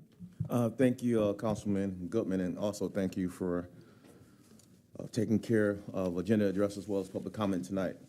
At this time, we have public communications by the City Council. I will not read all these announcements, but they are on our website. So I'm going to kind of highlight a few of them that I think is very important, and the date is fast approaching us. Pontiac Regional Chamber of Commerce is having its Prosperity Pontiac annual event, March the 29th. Pontiac City Council presents the Pontiac Health and Wellness Fair. Again, I just want to make sure that we know this is happening March the 31st from 11 a.m. to 3 p.m. at UWM Sports Complex at 867 South Boulevard East, Pontiac. This event will offer diabetes screening, high blood pressure screening, mammogram screening, vaccination station, diet and health workshop, mental health and wellness discussion, and other resources. Contact the Pontiac City Council Outreach Specialist Daryl Earl for more information. M1 Concourse Cars and Coffee, April the 1st at 8:30 a.m. This is free and open to all Pontiac people. It's located at M1 Concourse. So if you want to see some cars and coffee, please go over to M1 Concourse on April the 1st. City of Pontiac and Pontiac School District, in a collaboration, presents Easter Hoops Elementary Championship basketball game and Easter egg hunt, April the 1st. Noon p.m. game, 1:15 p.m. hunt. Easter Bunny will also be present, held at Pontiac High School, 1051 Arlene Avenue, Pontiac. Pontiac Community Policing Team Easter egg hunt, April the 1st, from noon to 3 p.m., held at UWM Sports Complex, 867 South Boulevard East, Pontiac. They're giving away free Easter baskets to the first 200 kids. Free Easter baskets to the first 200 kids. But registration is required, and they don't give me no link on this. So please, if we can get a link sent out so they'll know where to register. We Care Neighborhood Association meeting is April the 7th at 6 p.m. held at Shiloh Baptist Church, 474 University Drive. And that concludes City Council Public Communications. And again, it's a whole sheet of announcements. So please go online to our website, and you can actually stay abreast of what's happening in the city of Pontiac. At this time, the Mayor's Office Communications. Thank you very much, Mr. President. I was trying to find a link for the Easter Hoops registration. but I'm having a little bit of difficulty identifying one myself. So I was hoping to share that here, but I don't think I'm going to be able to find it in time. But I do want to amplify your point about this awesome collaboration between the Pontiac School District and the City of Pontiac. Through our Youth Recreation and Enrichment Division, we have organized various basketball teams affiliated with each individual elementary school in the Pontiac School District. And so those teams have been practicing at their elementary schools since January. They've been playing games at United Wholesale Mortgage Sports Complex. And this coming Saturday on April 1st is the championship game for that elementary school league. That is happening, as President Pro Tem Carrington mentioned, at Pontiac High School. And it's going to be a great celebratory event. There will be the championship game at noon at Pontiac High School, followed at 1:15 p.m. by an Easter egg hunt. We will have, as President Pro Tem Carrington mentioned, 200 free goodie bags to give away to the first 200 kids there. We will also have a bucket band there at the halftime of the championship game. There'll be dance teams performing. So it'll be a really fun event for families, and we encourage people to come out. We know there are other competing events this Saturday that involve Easter egg hunts, but I'll tell you this, the official City of Pontiac and Pontiac School District Easter egg hunt is the only Easter egg hunt that involves a basketball game, that involves a bucket band, and we have a lot of fun activities for people to come out to. Again, that's this Saturday, April 1st, 12 p.m. is the game, 1:15 p.m. is the Easter egg hunt. Two other quick announcements. One is, again, we have an annual citywide community cleanup occurring, as we always do this spring. That is happening April 17th through April 22nd. We'll have more details to follow. In fact, I think we're going to have a special presentation at next week's council meeting to talk about the locations and the dates. Stay tuned. It will either be next Tuesday or the following Tuesday, but we'll definitely be getting more information out about the specific locations and times of cleanups around the city. And then lastly, as all of you know, the construction started on Woodward yesterday. We did quite a detailed presentation about that last week at last week's city council meeting. I want to remind people that as we get into construction, there are invariably things that we did not anticipate, and we are going to have a community conversation about the construction, how it's progressing, and if people have any specific suggestions or ideas. That's going to happen on Thursday, April 6th at the Bowen Center from 6 p.m. until 7:30 p.m. So come on out if you have some specific suggestions or concerns to share. Those southbound lanes on Woodward, according to MDOT, will be reopened by May 26th. I would build in some additional time because MDOT projects do not always finish on time. I'm sure you'll be shocked to hear that. But we're hoping that by the end of May or early June at least, those lanes will be back open for traffic. Thank you, Mayor Bramwell. At this time, your closing comments. Thank you, Mr. President. A lot of comments were made tonight, too, so I want to try to answer all the questions that were put out there as best as I can to the best of my ability. We'll start with the golf course. And in terms of the golf course, I don't know the history of how it was zoned. Mostly R1, as I understand it, although I think there are parts that are R3 and parts even that may be zoned commercial. I don't know that history. Obviously, that goes back many, many decades. But I do want to reflect on comments that were made by a couple of people tonight that are very, very important. And that is that we need to get to work on redesigning the city's master plan. This is long overdue. This should have been done years ago. I can tell you that when we brought on our planning manager, Mark Yandrick, that is something that he understands needs to be done. The only thing we're waiting on to start that project, which is a huge project, by the way, but what we're waiting on before we start is the conclusion of the marijuana ordinances, because as you can imagine, an enormous amount of Manager Yandrick's time since he came on board in November has been devoted to this marijuana process. He came on board in November, and we started discussing the marijuana ordinances at the very end of November. So literally almost the entire time he's been here has been sucked up into marijuana world.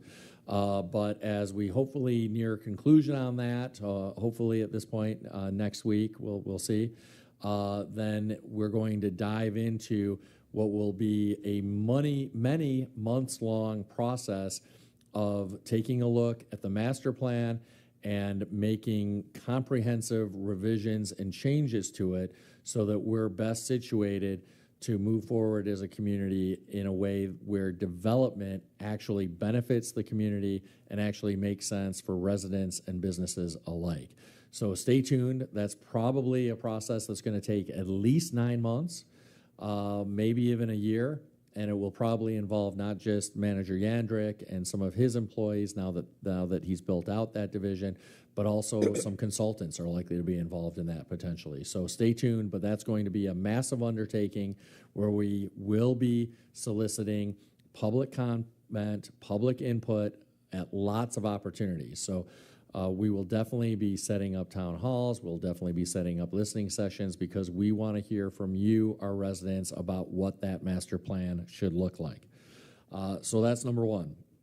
Number two, we had some questions regarding marijuana. I want to reflect on one of the public comments that was made, and yes, that public comment is absolutely spot on. Nobody should expect marijuana alone to be the economic savior for Pontiac. That's just simply not the case. I don't think any city council person believes that it will be. I certainly don't believe that it will be.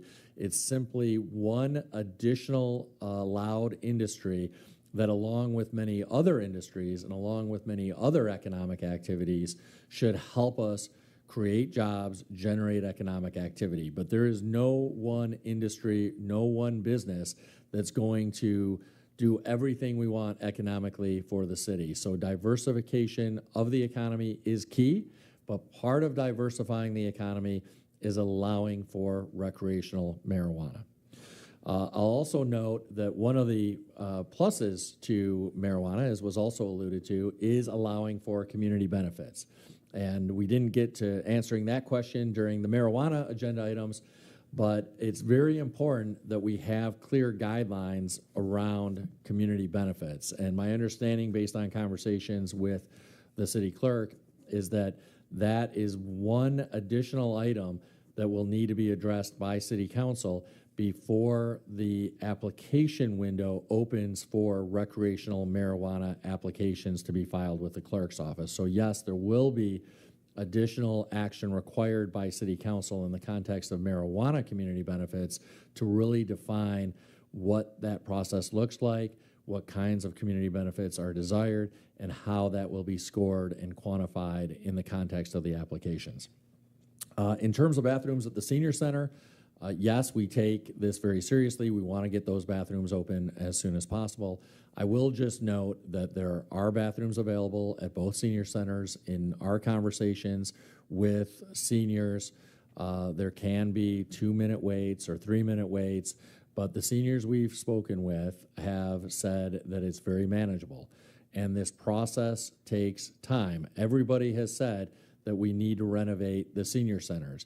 The bathrooms that were there are not in compliance with the Americans with Disabilities Act, and it's imperative that we redesign and restructure them. As we've gotten into these buildings that are over 50 years old, we have discovered, the contractor has discovered unexpected items. So yes, we understand that there's some inconvenience associated with that, but it's imperative that we do this renovation and that we do it right, and that takes time. It's like I say to people when it comes to road work. I have good news and I have bad news. The good news is we've got a lot of construction ahead. The bad news is we've got a lot of construction ahead, and that means inconvenience in the short term in order for long-term benefit by investing in our infrastructure. And speaking of our infrastructure, I do want to speak to the lights on Walton Boulevard. Yes, there are really a couple of challenges on Walton Boulevard. There are a couple of bulbs that are out. and we're working to quickly restore the functioning of those. Sometimes lights temporarily go out due to wet weather because of just how old the electrical wiring is in our streetlights. But there's another problem, which was hit on tonight, which is that a lot of the old style bulbs are not very bright at all. And we're trying to transition to LED lights everywhere in the city that are brighter. The good news is we were just awarded a $1.25 million grant that we will be bringing before council soon for approval of the grant agreement, specifically to upgrade street lights in the city to LEDs. So once we get that grant agreement, once City Council approves that grant agreement, we will commence on a much broader scale, wider scale, comprehensive replacement of the old lamps to the much brighter LED lamps, which should address the vast majority of concerns about the brightness of these lights throughout the city. I also want to just say for the record that there's been a lot of reference to Mr. Parker in the context of the golf course. Just want to say for the record, that is not Councilman Parker, not Pastor Councilman Parker.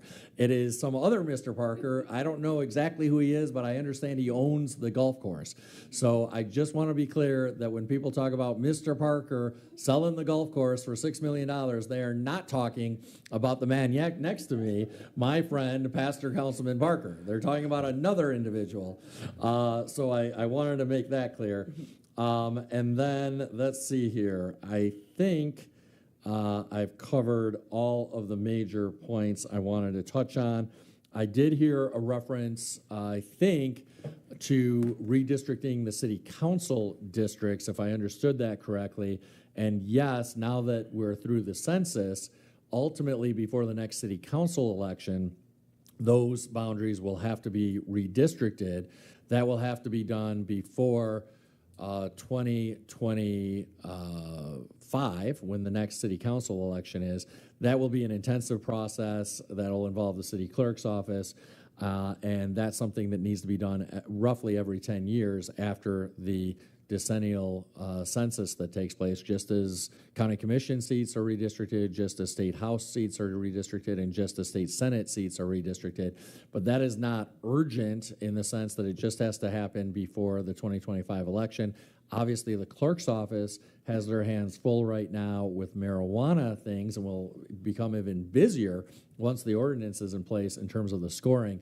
So to answer the question that was posed by a member of the public, I anticipate that the city council district redistricting is not going to be in full swing until next year, 2024.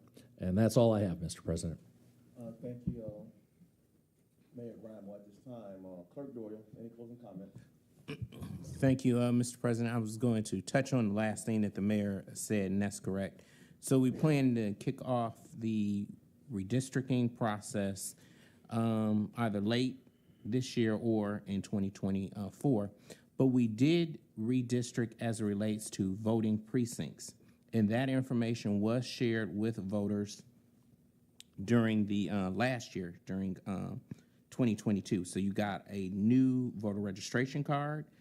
In addition to that, we did a newsletter which showed all of the districts as well too. If you don't know what your district is, we can share that information with you. But we did send out new voter registration cards to all voters in the city of Pontiac, and we did do a newsletter as well, which had the entire map, the new voting district maps with the new voting precincts, because we reduced our number of precincts from 21 down to 18, and the locations of those precincts. Thank you, Mr. President. Thank you, Clerk Doyle. At this time, we have council closing comments. I'll start with Councilman Nicholson. Just want to remind District 2 residents that if you see a strange person walking around putting stakes in the ground and nailing tiny metal number tags to trees, that is the Water Resource Commissioner. They have started a very large surveying in Indian Village, Ottawa Hills and Seminole Hills. This has to do with replacing some sewer that have collapsed. As the council in previous months did approve a joint grant award to fiber optically camera snake through our sewer system. This is happening all over the city, but specifically that project has sort of splintered and spidered out. So please don't remove those. It's for your own benefit. They want to basically track what is where, so that way when they do bidding for some of these larger infrastructure projects, that they can decide what types of arms and the length of different piping that they need to use. Their goal is to keep the integrity of all of those trees as intact as possible. And that's all I've got. All right, thank you, Councilman Nicholson. Councilman Goodman. So I'm going to run through a couple of things here because I just feel like being brutally honest today. So the first things first, to one of the early agenda address comments. So one thing that is very key and important about me is that I will never be bought or bribed by anyone, nor will I be threatened. That means if you come help me clean a park, that does not mean that you have access to me immediately to start pushing things that you want for your own private benefit. In addition to that, I like when I have residents of my district on the same day come help out. Thank you, Iola, for always being involved. And I say that because I think it's very disingenuous and disgusting to pretend as if your attempts at asserting your influence because you have what you perceive to be money is a thing that will make someone vote one way or another. That does not work on me, and just make that very known. Related to that, so people don't think that I hate marijuana, I think we've been over this multiple times with me and my colleagues, that I am one of the few people on this dais who is of legal age and goes to a dispensary to purchase recreational marijuana. The difference is I have to drive down to Ferndale every time that I do it, and I would prefer to not have to do that. But related to that same comment, people do go to legal places to purchase things, because I don't know if you know this, not everyone likes to purchase from some shady person off the streets because it's not always your cousin. Related to that, it is very difficult to have a conversation about a classified substance, which I as a person have actual legal knowledge of understanding, because I have friends who helped not only draft the state law, but who do constant work around this, including the person who I was crying over during the Arab American resolution, because that same person is the reason why I understand cannabis policy the way that I do. So with that, I think it's also a really dangerous thing to have a conversation discussing cannabis and discussing in a way that is absolutely incorrect. While it is true that people can be impaired off of cannabis, that also applies to many other substances, such as pain medication, which half of the city of Pontiac probably has because of how the opioid epidemic works, and how also, unfortunately, soreness comes in age, right? There are 1,000 people in this, thousands of people in the city who go purchase alcohol. So to separate out cannabis in particular as some demonic thing, as something that is truly a bane in our city, from a completely unfactual place. Now, we can apply factual arguments that would allow you to not like marijuana, and we can discuss those things. But I want to be very straightforward when I say that many of the things that were said tonight were straight up disinformation. They were unfactual. And I say that from a place of someone who has these facts and can hand them to anyone who asks me. And I say that because in discussing all of this stuff about this ordinance, whether or not we agree or disagree with the industry of marijuana, the discussion about whether you personally want to use or believe it should be here is very separate from things that are grounded in reality. And unfortunately, when it comes to this and housing, surprisingly, are the two areas in which I do not play when it comes to information. So while we're discussing this, I think it's just very important for all of us to know that the things that were said tonight, both for my colleagues and the people at home, when it comes to marijuana, many of them that were said during public comment are wrong. So with that, I'll say good night. Thank you, Councilman Goodman. Councilman Parker. Oh, thank you.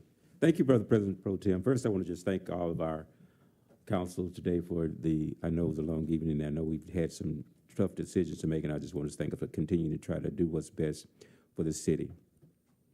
Malcolm X said, "I'm for truth no matter who tells it, and I'm for justice no matter who's for or against it." There's a lot of times people come to the mic and they don't know half truth, whole truth, or any truth, but they're going to talk about it anyway. I usually try to leave them alone, except when they impinge upon my ability to be a man of God. Firstly, I didn't vote the church buffer.